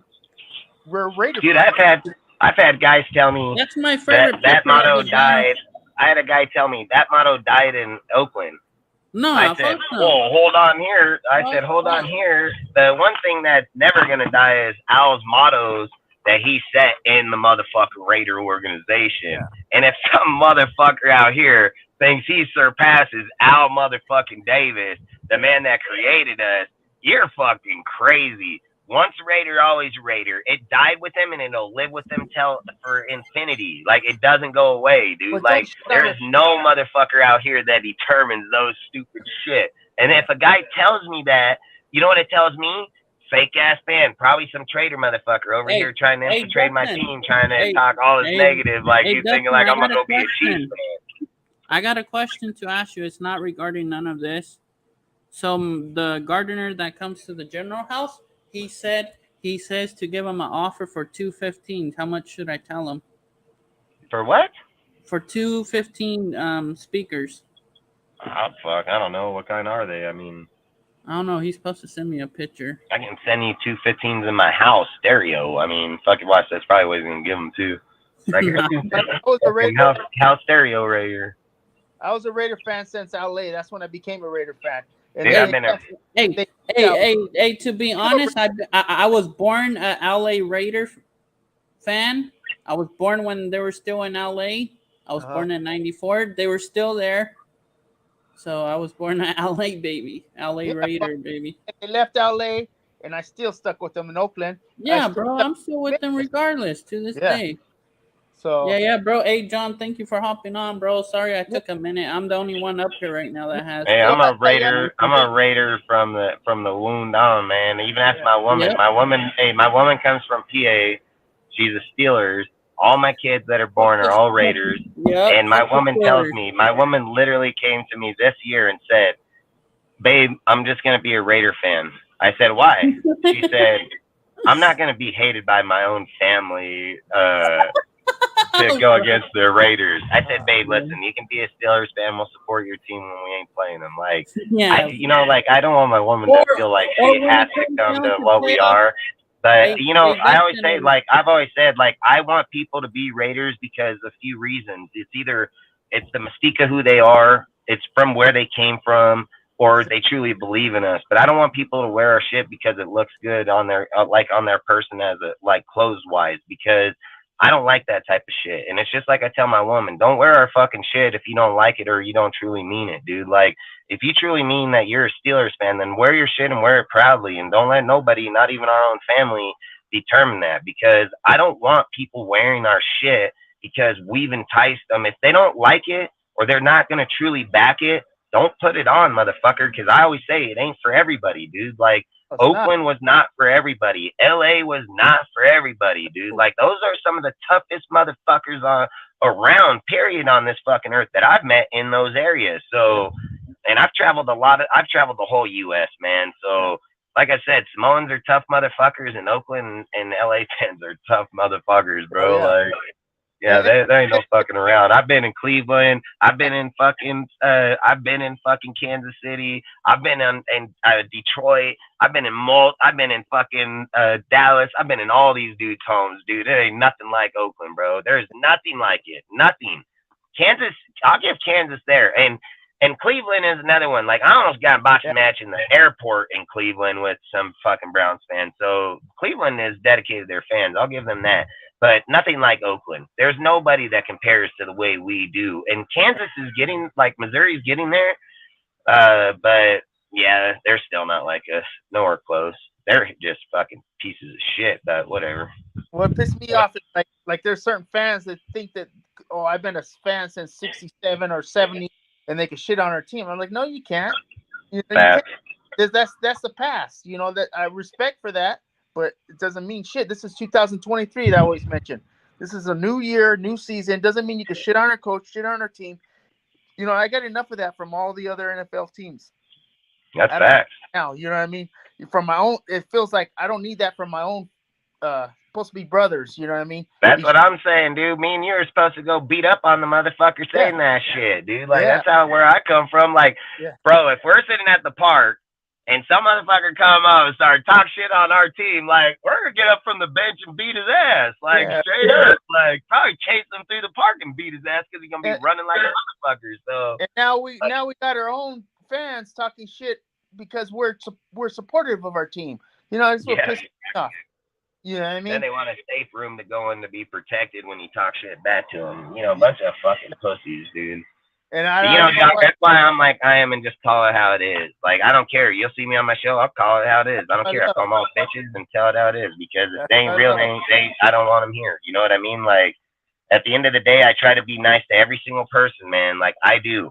But you can't say that you come, like, you want to be in my house, dude, but not be as dangerous or as ruthless as I am. If somebody comes into our home and tries to invade it, dude, and you're sitting on my couch and I got to protect it, you're going to have to protect it too. Like, that's no different if I'm in your house the same way. Like, I feel like when we're in the Raiders stadium, I'm going to protect it. That's my house. You know what I mean? So that's all I'm saying when I use those type of references is like, I protect my shit on this channel no more than I do right out this door. And no as much of my team, but too many people come on here and aren't that way. They're not that way, bro. They're not about it. They're not about it. They talk about, oh, I'm a Raider. No, you're a fake ass Raider. You buy shit, put it up on your wall, and then claim you're a Raider fan. Like, that doesn't determine shit, dude. Just going to a game. Me going to games don't determine it, dude. It doesn't have nothing. It's the lifestyle of it, dude. It's the presence of being in there, fucking watching the game, knowing you're losing, still be up on your team. This fucking guy talks shit and just get the fuck out of here. Fucking woo! Beating ass and beating his ass too. Like, I've always said, like, people talk about, oh, I'm an Oakland fan, blah blah blah. You ever been there in a Niner game and watch them get stuck up in the fucking bathroom and get shanked down? Like, I'll tell you straight up, you don't fuck around in those places over there, dude. Like, people don't come up in our house. That's why we were dangerous as fuck in Oakland, dude. Like, I get the Niners, they would come there, but it'd be some of the craziest fights I ever witnessed in those Niner games, dude. But at the same time, that's all I'm saying. It was a culture. It's something that we would not, like, it's not even our family, and we're still bleeding and dying for it. You know what I mean? Because to some of us, it means that much to us. Some of us, when we go home, it's still our family. It's part of our family. You grab a cup out of the fucking deal, it's Raiders. You get dish, it's Raiders. Dude, you see on the fucking fridge, it's Raiders. Sit down in that living room, you look at the wall, it's Raiders. Like, it's our family. It's our culture. You know what I mean? Like, and that's all I'm saying. I don't expect people to live it or act like it or be who I am. I lived in it. That's why I am who I am. And that's why I think when people tell me, like, yeah, but Dustin, when you look at the Raider fan and I don't give a fuck about that pussy, because if we were in the fucking stadium, nobody else would be feeling sorry for that bitch either. So why should I feel sorry for him here? You're just giving excuses to feel sorry for that motherfucker. But if we go up in this bitch, not one motherfucker gonna feel sorry. They walk all over his ass, dude. Like, that's how I know you ain't in those circumstances. Like, you take away the fact of when you're in a parking lot and you're doing tailgating before games get intense inside, everybody's in part of that shit. There ain't nobody not a part of that. You get in the stadium, man, and start running your mouth, be a Raider or not, you be liable to get your ass beaten there, dude. Like, I watched it for 20 years, dude. Like, I know how it goes down in there. So I've watched our own fans fight. I've watched us beat up every fucking other team's fans in there, dude. Like, it's not just some family deal when it comes to those parts. That's ruthless shit. You're talking about some of the hardest gangsters on the fucking face of this earth inside there, dude. Like, that's all I'm trying to say. Like, people betray our team and then want me to accept. Nah, bitch, I ain't accepting that. I fucking was down there with those motherfuckers. I'm 40 years old. I made it out of those motherfuckers. Why would I cower to you here on this bitch? Like, you crazy as hell. And just like I tell them, I don't give a fuck about your feelings. I don't care how you feel because I was there, they weren't, so I don't give a fuck. You think I'm gonna tell some World War I or World War II dude how his feel? Fuck no. Fuck no. Like, hey, you can tell, you be in your feelings all you want, motherfucker. Like, you were there. Like, you know what I mean? Like, I'm not doing that shit. And I don't think people should do that with our team. And when we get over here, and like you were saying, you know, a few minutes ago about, oh, well, this guy gets in it. Fuck those guys. They're not real fans. They're just straight up bitches. And they're just trying to get you on their same side. And they're going to get you negative, shitting on your team the same way. Because just get them offline and get them by themselves. And then just ask them, like, hey, what do you see for the team? They're never going to answer it because they're trolls. They don't care what the team is. They just want to say something that's going to irk you in the chat. That's all they want to do. They just want to prove a point that they're right. It's the more odds. There's more odds of us being unsuccessful than there is us being successful. So they're taking odds on their side. And to me, every year I'm out there like, this is our year. This is our. You could ask anybody I work with. They say, oh, they always tell me, oh, next year, huh, John? I say, yeah, fuck yeah, next year we're gonna. Damn right. Hey, ride and die, bro. We made that oath when we took the team, man. Like we made that oath when we took the team. That's why. See, that's why I fuck with you, man, because you are a real Raider like I am. Because we ride and die, dude. No matter if we're winning or losing, I don't care if we're 0-17, motherfucker. I'm still thinking we gonna win. Like. That's how you should think. You a fucking Raider, motherfucker. We can go out. Oh yeah, we're gonna be 2-16 or 2-15 this year. Oh yeah. Like you can't say that. I'm gonna go ride and die until we get into a losing season. And once we're into like week 4 and we're 0-4, then we can start talking about losing. You know what I mean? But until then, I think we can still win. Until 4, we're probably done. You know, but. Yeah. I'm the same way because that's the way I tell people. How do I talk so positively on my team when I basically most of my football life of like talking and being on it was in the 2000 era. The worst time ever to be a Raider fan. And I'm the most positive motherfucker out here. Like I think it's crazy as fuck. And that's why I just don't have that's why I have the don't give a fuck because I came through the worst of the worst. I never fucking bailed on my team, never talk shit on my team. I show where we falter at, and I'm going to speak on it until it's fixed, but I never spit in my team's face, man. And then motherfuckers come over to me and are like, well, I want to be part, and you ain't going to be blessed. I'm just going to say you're not going to be part of it because you're too pussy to be part of it. So, and I'm not going to sit here and make your feelings feel good because that's what you want. Like here, you're going to hear shit you don't like. You're going to hear shit that you might not agree with, but I'm willing to bet hardcore money it happens. That's the only difference. I've hit on a lot of shit that a lot of these dudes were saying, nope, not going to happen. No. I said, bullshit, that's going to happen. Bullshit, this is going to happen. Bullshit, hey, Tom ain't coming here because his family, blah, blah, blah. I talked on all kinds of shit and hit on it. And all I'm saying is I just take a reality, real shit to a conversation. It's not a biased conversation. Oh, I think he's the best and we're going to, nah, that's dumb. It's dumb. It's not even a conversation no more. Well, you're in your feelings. There's teams that go from worst to best every year. And yeah. Nobody's like I said, like there's a few people I said they keep running their mouth. Jack Cannon, one of them. I just said, why don't you go apply? If you're talking so much shit about Ziegler, talking so much shit about McDaniels, why don't you go apply at the fucking Las Vegas office if you know so much more than them? You know what I mean? It's just like, come on, dude, give them a chance, you know? Hey, you hear me say those exact words all the time. If you think you got credibility more than these motherfuckers, why are you at home talking about it, dude? Like, I got $1 million business, so I'm going to talk about it here regardless. And if I can get a job there, I would try in a heartbeat. But I know I'm not, so I'm not trying to put my conversation in there. And I've always stated, like, these are my personal opinions. But I have how they are. I get it. I see it all the time. You know what I mean? Cortez is never frozen. That's all I say is like, I hate those fuckers too, bro. Cortez is never frozen. I hate when they shit on her. I just hate when they shit on her team is all.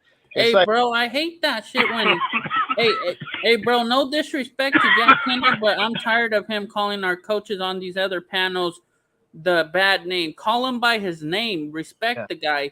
The guy's a winner as Yeah. an OC. But So, regardless, To so me, look, there's this. You guys see this in the Jack sports main on Instagram? You guys ever see that guy? who? The sports main. I No. think so. It's that one guy that you're talking about. Yeah, it's a dude. But you ever run across him, John? Yet? No. Sports main? Long story. Yeah, it's called like DA Sports Main. And he comes up with some crazy shit sometimes, okay? And he comes off, but you know the one thing I do give him, like, so he was bagging Jimmy all this shit, right? And the second that Jimmy was, because I kept telling him, like, Jimmy's gonna be here at camp. You guys are fucking tripping. They literally told you that this dude would be ready by camp no later than the preseason. You guys are just shitting on him the whole fucking time. So I just told him, like, that shit's gonna bite you in the end. Comes back. Long story short, Jimmy signs. He comes on and he says, "You know what? I'm gonna start calling him Jimmy until otherwise, because now he's a Raider. Because originally, technically, like he was saying, he wasn't a Raider because he wasn't signed to him. So he comes up with these pretty harsh takes against our people. Like he's hardcore on them, dude. And I bash it all the time. But he's a good dude, you know. And I support him and I put him on our page because just because he has opposite takes, it sometimes doesn't mean that he's wrong. You know what I mean? And this is the shit that I say DSR wants to more encourage because I read his shit and I'm like, that's crazy as fuck. But I still support the dude. You know what I mean? And he does have some good takes and stuff. And if I just thought like only my thinking's what's going to work here, we would never make a community that would work. So people don't like his posts or see because he got a little crazy in there. But the thing I do like about him is like when like the second Jimmy was hired, he acknowledged like he's a Raider. I'm accepting for Jimmy until he gets to the, hand off Jimmy or fucking Jimmy Bucket or, like however they fucking want to label him. He said like, I won't go to that point until he gets there. And that's all I'm saying. There's one about having your negativity against the individual, but giving him the props when he finally made onto the team where everybody else was saying he won it, and then accepting him at that point, and then devaluing him or valuing him. That's what everybody should do, I think, because it's one thing to have your opinion, but what happens if he signed and he kept with the same attitude? Then you're just a hating ass motherfucker. And that's all I'm saying. Like, I like him because there's a lot of times I read his shit and I'm not gonna lie to you. I think, boy, this guy is fucking out there, bro. But then there's times like that where I'm just like, that's what good people are about. That's what it's about, dude. Is like, I get the clicks, I get the deals, but acknowledging it too and knowing, like I've said, I'm gonna eat my crow with my steak. And there's times that I'm gonna be wrong just like I'm right. You know what I mean? So, and the only way I can show people that I'm true is when I fuck up, I gotta eat it too. You know what I mean? And that's it. And I think if more people take that into their handbooks or come in here like you with your, like, there is not a reason that we think alike because we've been there. You've seen it. You experience it. You care about your family as much as I do, obviously. So those tendencies and that type of action is natural because it naturally just comes out. You know what I mean? Like, and that's why I say, you hear me say on the show a lot, where I'm like, a lot of these guys are fake because it doesn't come out in them like that. How did they come from our area, but that tendency is not with them? Like, that shit's, it's bred into you damn near, dude. Like, it's literally bred into you. You know how many times, like, I was literally in the game, like, looking to fight as I was watching the game? You know, like, literally. Like, I'd be like, oh, who we fighting today, motherfucker? Like, oh, you motherfucker? Like, I swear to God, like, just go to fight, you know? But I loved it, man. That's why I just say I love the team. I love the atmosphere, but even if we're wrong, and I'm predicting that we're going to win the Super Bowl this year, so just say that, and I'm wrong halfway through the season, doesn't mean I get to shit on my team. I'm still looking. I'm still looking for optimistics for next year. I'm still looking. And not only that, finding out where we can make ourselves better than now. Exactly, and that's what pisses me off. Like, hey, we're looking all shit on our team. But yeah. I hear you over. Yeah, but that's where I'm at. I'm just like, just because we're even if we're losing, I'm still there. I'm still cheering for our team, and that's what I don't get. And so I think the reason that a lot of the other people are because I think about them like Madden players, right? Yeah. I think about them like if you're playing. You ever play Madden? Yeah. All right, you ever play football? What? You ever play mutt? No. You never like you know what it is though, right? No. All right, hold on 1 second.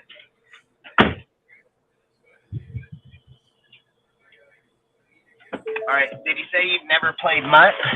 No. You ever play where you build your teams with the cards? No, I know. All right. Well, I play competitive plays. So basically, I play competitive. So I play online, one-on-one. Regular teams, whoever you want. But I just play with the regular Raiders, no matter what year, what team. No other team. I got crazy records. I was 1,439 wins to like 47 losses. But long story short, I play competitive in Mutt, right? And a lot of these people use these DC bullshit cheats, dude, where if you go in and up them in 2 touchdowns instantly right away, these guys can do these DC cheats where basically sometimes they'll give me a fucking loss even with 2 touchdowns on them. You know what I mean? So long story short, what I'm trying to say is like I look at some of these people like those guys that they're fake about their records. They don't study or learn new things or learn to get better with their team or anything. What they do is if they go and play weak ass players, they know they can beat them, so they're gonna get the win. But whenever they face a motherfucker like me, that's a competitive player, they say, okay, let me play him, and if I can't get up on him in a touchdown or two, that I'll DC cheat them and back out. Well, you can't build teams that way. You can't build teams in real life with that type of mentality, dude. Like, you have to take the loss with the win and the win with the loss, because the only way you would know how to build your team to get past those types, or like, for instance, when I was young, I was playing a lot of competitive players, and they were just beating the fuck out of me, because that was in the Madden, dude, where they had that fucking double tap rocket throw. And those dudes were just cheating on that shit, dude. And they were sidelining down on the fucking sidelines on these plays. Long story short, they were beating me. I was getting irritated as fuck. And I could have quit playing right then and there and been like, ain't going to do it. But I've learned to be better than them even at their cheating. And it takes a lot, dude. It takes a lot of time. It takes learning different plays, how to set up your defense, how to audible your players out, move a player over there, knowing that this player is going to, this guy you're playing is going to run that type of deal. So all I say is the reason like where people would feel like Bill Belichick is cheating, because they're not willing to go to the lengths of what Bill Belichick is to play. Exactly. You see what I'm saying? Like when I'm getting beat and I want to learn right, I'm gonna get beat for a while. But when I do figure it out and I know how to read it, you're not ever gonna beat me again. And that shit, that cheating ass shit, you can't beat me, because the difference is I can audible all my players and then take that one dude and play him over here, and I can play him. Now you gotta be better than me. That's where it's different. And that's why I've always said about where people say like, you're not afraid to teach him what you do. No, I'm not afraid to teach him. You got to go do the work, bro. Like, he's still got to wake up every day. He's still got to put in the blood and the sweat, dude. Like, he's got to do the work too. Just because he has it up here doesn't mean he has it out there. Like, there's 2 different things in there. And that's why I'm not afraid to talk about it or tell people about it or teach people about it, because I got it right here and I got it right here and I got it out there. Like, I will do it all. I'm not going to look to somebody else and say, can you make me rich? Can you feed my family? I'm going to be like, look, bro, hop on the ship. I'm going to feed yours and my family. I just need fucking help. Like, that's all I say, you know, because that's the truth, because that's who I am. And I'm willing to help other people while I'm doing it. I'm not over here being like, gimme. You know, I'm not that little fat kid on cake. You know what I mean? Like, you want a piece? Fucking help out. I'll give you a piece of this cake too, you know, like, and that's all I say. I think when you grow up in the streets or those type of mentalities and you become loyal to people that are loyal like you in the streets, like, that's why you're not afraid to give a dude half of your sandwich or cut up a plum or an apple or an orange, because you know how it feels not to eat.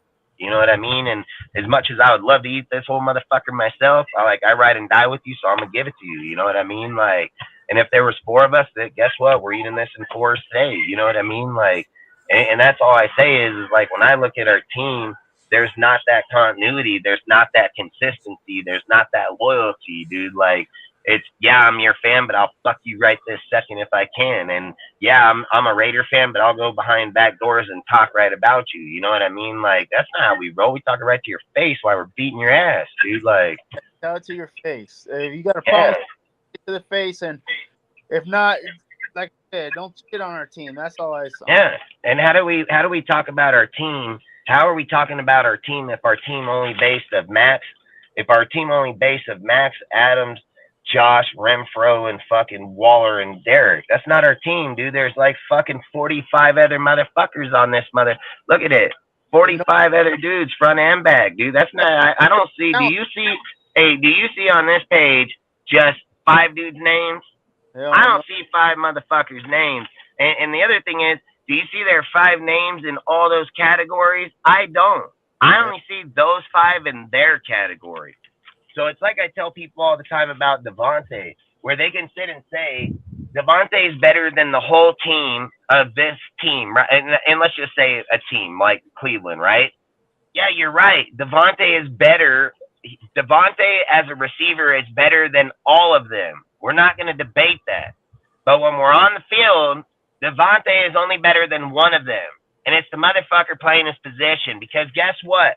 The other 4 motherfuckers, they're not in competitive competition with Devontae. They're in competition with getting their yards and their plays. They have nothing to do with him. Him as an elite receiver by himself, nobody's arguing the fact if he's better than him. He's not better than the whole team himself. He can't play 5 positions. He can only play 1. And he can play 5 in rotating and 5 different snaps and 5 different plays, but he can't play 5 plays in 1 snap. Can't do it. It's physically impossible. He will never run 5 individual routes and get separation on all 5 to get game. It's not going to happen. There's going to be 4 other dudes, going to be halfback, tight end, and receivers. So, again, Devontae is only better than the best player that's playing against him on that team. That's it, man.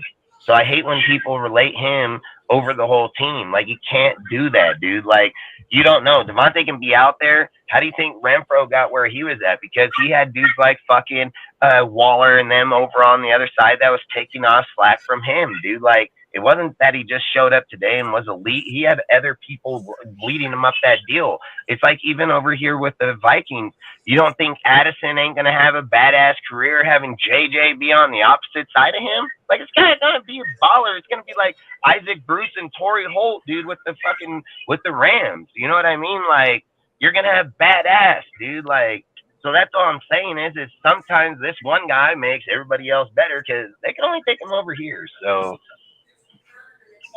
again, like I said, our team is all of our team, man. It's all the players. It's all the people. If we don't acknowledge the dudes in that. So, look, I've been over the roster numerous times in my head, right? And I've literally told myself in here that I think I can pick our 53. I bet you I can be close. I bet you I can be like 49 or 53. That's how confident I feel that looking at this roster right now, I can pick it. But then there's shit that I see that comes out in the camp where it's like, oh, look at this in Haron, and look at this in Parker, and look at Amit popping here, and look at this. And I'm like, motherfucker, I would never even put any of them because I don't think they're going to do shit. And we're over here just talking these fucking dudes up. And I sit here and think, okay, are we doing the Brian Edwards fucking deal where we're like, let's talk this motherfucker up before we trade his ass? Or are we talking it up because he's really showing up? But then I'm like, all right, let's validate if that's the case. It's not the case because it's not them saying it. It's the motherfucking other reporters saying it. It's like 5 other reporters saying it on their deal during the fucking practice. So then it's like, God damn, is Amit really going to stay here? Like, that's the shit that gets in my head because I would count him out, and the way that they're talking is like he's just popping up on next level. You don't cut people from your team that's popping up next level. I don't care what the fuck what you're gonna say out your mouth. Production's production. It does not matter. You don't do that. You don't cut it.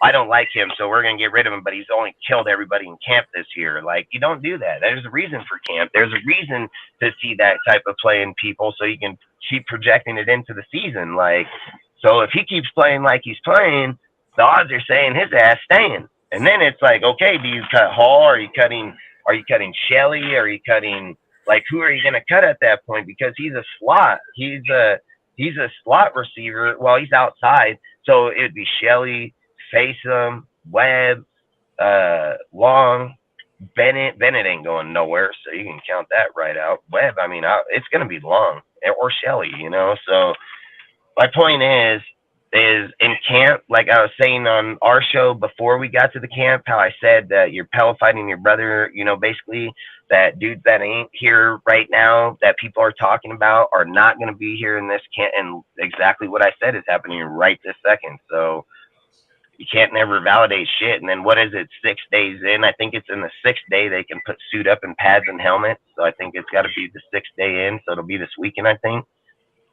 Is it this weekend or next weekend? Next weekend. Next Saturday? Not sure. I think it's next Saturday. It's 6 days. I know that. So long story short, dude, that's when you're going to see the real, you know? And then this is the thing I don't understand. Like, when we talk about it, right, and we debate our topics, don't we want the best players to play regardless at the end of the day? So why would dudes be hating if it is him anyways? You know what I mean? Like, if they feel like they went through the training and all the people that they brought in and all this shit, and this dude popped up still, like, does he not deserve the spot then? Like, at that point, I just got to put my shit to the side and be like, hey, let him play, you know? So, I don't know, man. I think about my team too much and a lot of shit because part of me wishes you know, when we were in that 2000 era, and you know how you said like to him, hey, you should go put in the deal. Yeah. Ask my family, bro. Like, watch, when I gave my woman and I had my family up here one time, hey, ask them what I'll say. Hey, ask them what I used to say every year before we started the season. They're gonna tell you, hey, this fool used to tell us every year he's gonna go try out for the Raiders as a UDFA, you know, walk on. And then not only that, like I was to the point where I'm like sitting there, hey, I'd be yelling at the screen, like, what the fuck you call that play for? I fucking knew. And they'd be like, I'm gonna be the coach. I told him I'm gonna go fucking fill out and be the coach of this motherfucker. Like, I call his play for this some bitch call it, dude. Like, I was so pissed on that shit for years, dude. Tyrone Wheatley, all them guys. Tyrone and Charlie was my favorite, bro. Like, those are my favorite right there. Napoleon Kaufman, I loved. Yeah, I did too. I loved him. Zach Crockett was my favorite fullback, dude. That dude was a motherfuck you. Same with fucking Richie. Ooh, man, both those dudes were ballers. He used to bleed out the forehead all the time. Dude, right off the nose, would break his nose every game. First contact, just fucking bleeding broken nose instantly. Because it was the style of the way the helmet sat down into his face like that. And he rode that shit. Dude, real soldiers, bro. They weren't crying. They weren't over on the sideline fucking, oh, tape it up. Fucking put me in here. I need timeout. You know, like, they're real soldiers. Like, we don't have real soldiers anymore. You know, like, you get dudes that were, like, over here on my show last year, they were all sitting there debating. They said about how Josh was overworking the players and that people were talking on that Josh was making them stay longer, work harder, all this shit, right? And the first thing I thought is, okay, they have the NFLPA has rules against how you fucking train your players. I said, did he get fined? Did he get reprimanded? Did anything no? Okay, then he was within the guidelines of the rules. And now basically you're telling me that you didn't want him to work? Like, you can't do that. You know what I mean? Like, you're becoming too much of a bitch, dude. Like, you want to give you fucking $30 million, but you can't go out there and run because you worry about getting hurt.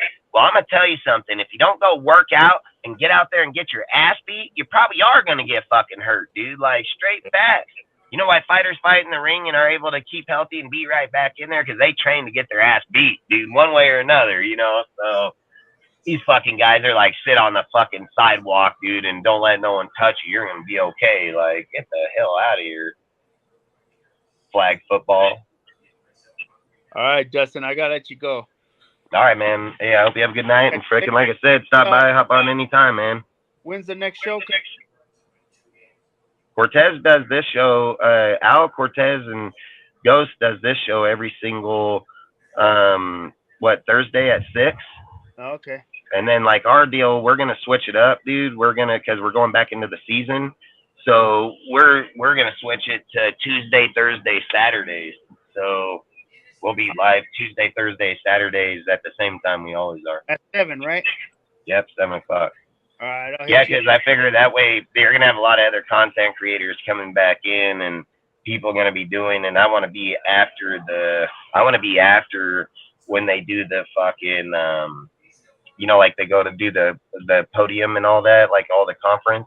Yeah, so I don't want to be having the same narratives as everybody on the same day. Like, I don't like that shit. I think that shit gets played out. I'd rather wait the next day and just read it, take it in, and then have contents of what they're saying. Context of what. Take on everything.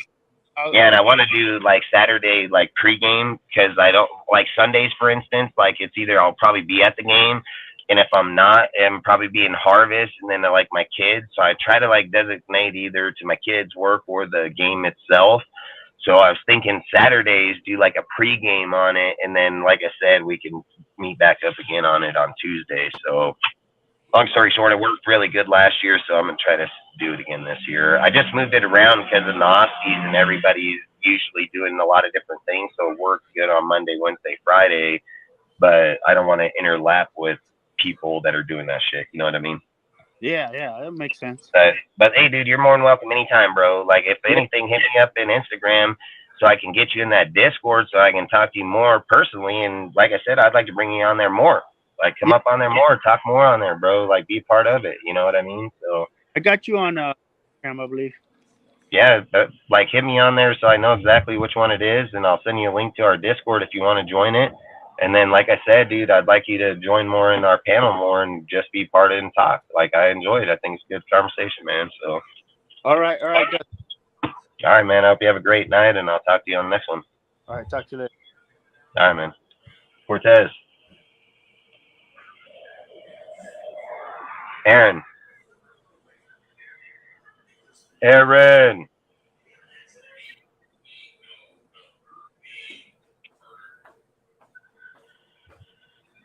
Aaron. What happened? Nothing. Freaking. Yonder's probably backstage? Oh, is he? I don't know. I can't see. Hello. I'm slowly How long walking have you to been backstage? For a full minute probably. Oh, thank you for showing up. My bad. You're I totally haven't fine, been on man. your Don't stream. worry. I You're just totally been going through fine. some shit. What's good? My bad, Not Dustin. much, I wasn't man. in on talking all day. It's all You good. know I I'm didn't probably want to gonna do the stream. It's all good. I'm probably gonna have to bounce Totally anyways. fine, man. Fucking. Yeah, I I wish we'd been appreciate more you. prepared. If I'd have known you guys didn't have topics, I would have came with the topics, man. Nah, Like, bro. Thank you for holding it down. I'll see you oh guys hell. Like I tomorrow. always say, man. I'm Oh, here to talk football. Damn. So I was like, hell, if we were We've over been here out for hanging 3 out. hours. I Yeah, forgot that's what about I'm that. saying. 3 3:20. hours and 30 minutes almost. Shit, I'm surprised. I said, shit, it's almost over. I wasn't expecting this much. Usually I'm on ours this late and longer. God damn, I'm surprised. Hey, I like talking football, so I don't care what platform. If we're on any Dustin, I platform, just we want can to talk, say we're gonna this. talk. I just want to say this. Before the A's leave the Bay, we beat you guys 2-0 over the last We're 2 not days. going to be leaving What this team? year, bro. We wouldn't even leave till 2027, dude. So you're going to We're gonna you ain't going to beat be the shit just out of you guys. Dustin? get out of here, dude. That's You're the an A's that's the fan? first time. That's the first Yeah. time. Like, oh man. Wait, Dustin, Hey, you're an A's Hey, fan? this is my favorite picture. Fuck yeah, I'm Before an we A's leave, fan. I'm like Oh, Peters, shit, bro. I I'm a ride and die Dodgers with. fan, man. I I'm ride sorry and to die tell with you my this. teams, bro. I ride and hey, die with my teams. hey, right before we leave, this quarterback's choker. That's all I gotta say. I'm just like Peters, bro. Where I come from, we support us winning or losing. We don't This give is a my Yeah, fuck. that's rookie fair. center That's fielder, Luis Maltos. This guy's a beast. I got Get that another one guy that out just here. came. Dodgers We just for got a life, young man. shortstop. He's 21, and our shortstop, they both came together. They were both drafted the same year. Come on, Cortez. Dodgers for life. What I hate the happened? Dodgers. I do not like the Dodgers. It's a lot of stuff behind it. It's not just because of the Dodgers, the Yeah. Giants-Dodgers rivalry. It's way behind. It's Hey, I all know SC, that. big time Dodgers fan, bro. I'm Who? a Dodgers fan. SC? I know. Screw the Dodgers. I don't I'm care a for the Dodgers Dodgers. fan. Dustin should know why I don't like them. I'm a Eric's Dodgers cool. I fan, like man. Eric. Eric I'm is a excited cool for ass him. kid. I always like that. No, bro, I'm Hey, talking I about met the him. Dodgers. The reason that I don't like the Dodgers, Dustin. I was talking about Eric and SC.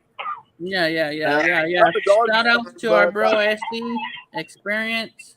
hey, you know something though? I don't care for much people sometimes. That doesn't mean I beef them. I just don't really. I just don't want to be involved in some it. people got up into their feelings tonight, Dustin. Who? Dustin knows what People happened. always gonna be in their face. Who? I clearly Effie and chat Dalt after and because, whoever. but I agree though. You shouldn't have did that, man. Bro, I'm just Like done I with agree. the Like bullshit. I'm I done. tell you this all the time though. I Robin? tell you this in private all the time that our platforms ain't for All right, our I'm about fucking to end personal this. greed, dude. Like I That's thank fair. everybody for people are showing gonna up. fucking say what they Dark, that say. was That's fair. Ghost, Hey, John Leon. I appreciate you guys all for showing That's why I up. say you get in your We'll feelings. catch you guys You get in your next feelings. Thursday at 6 o'clock. that's fair. Oh, Benny's gone.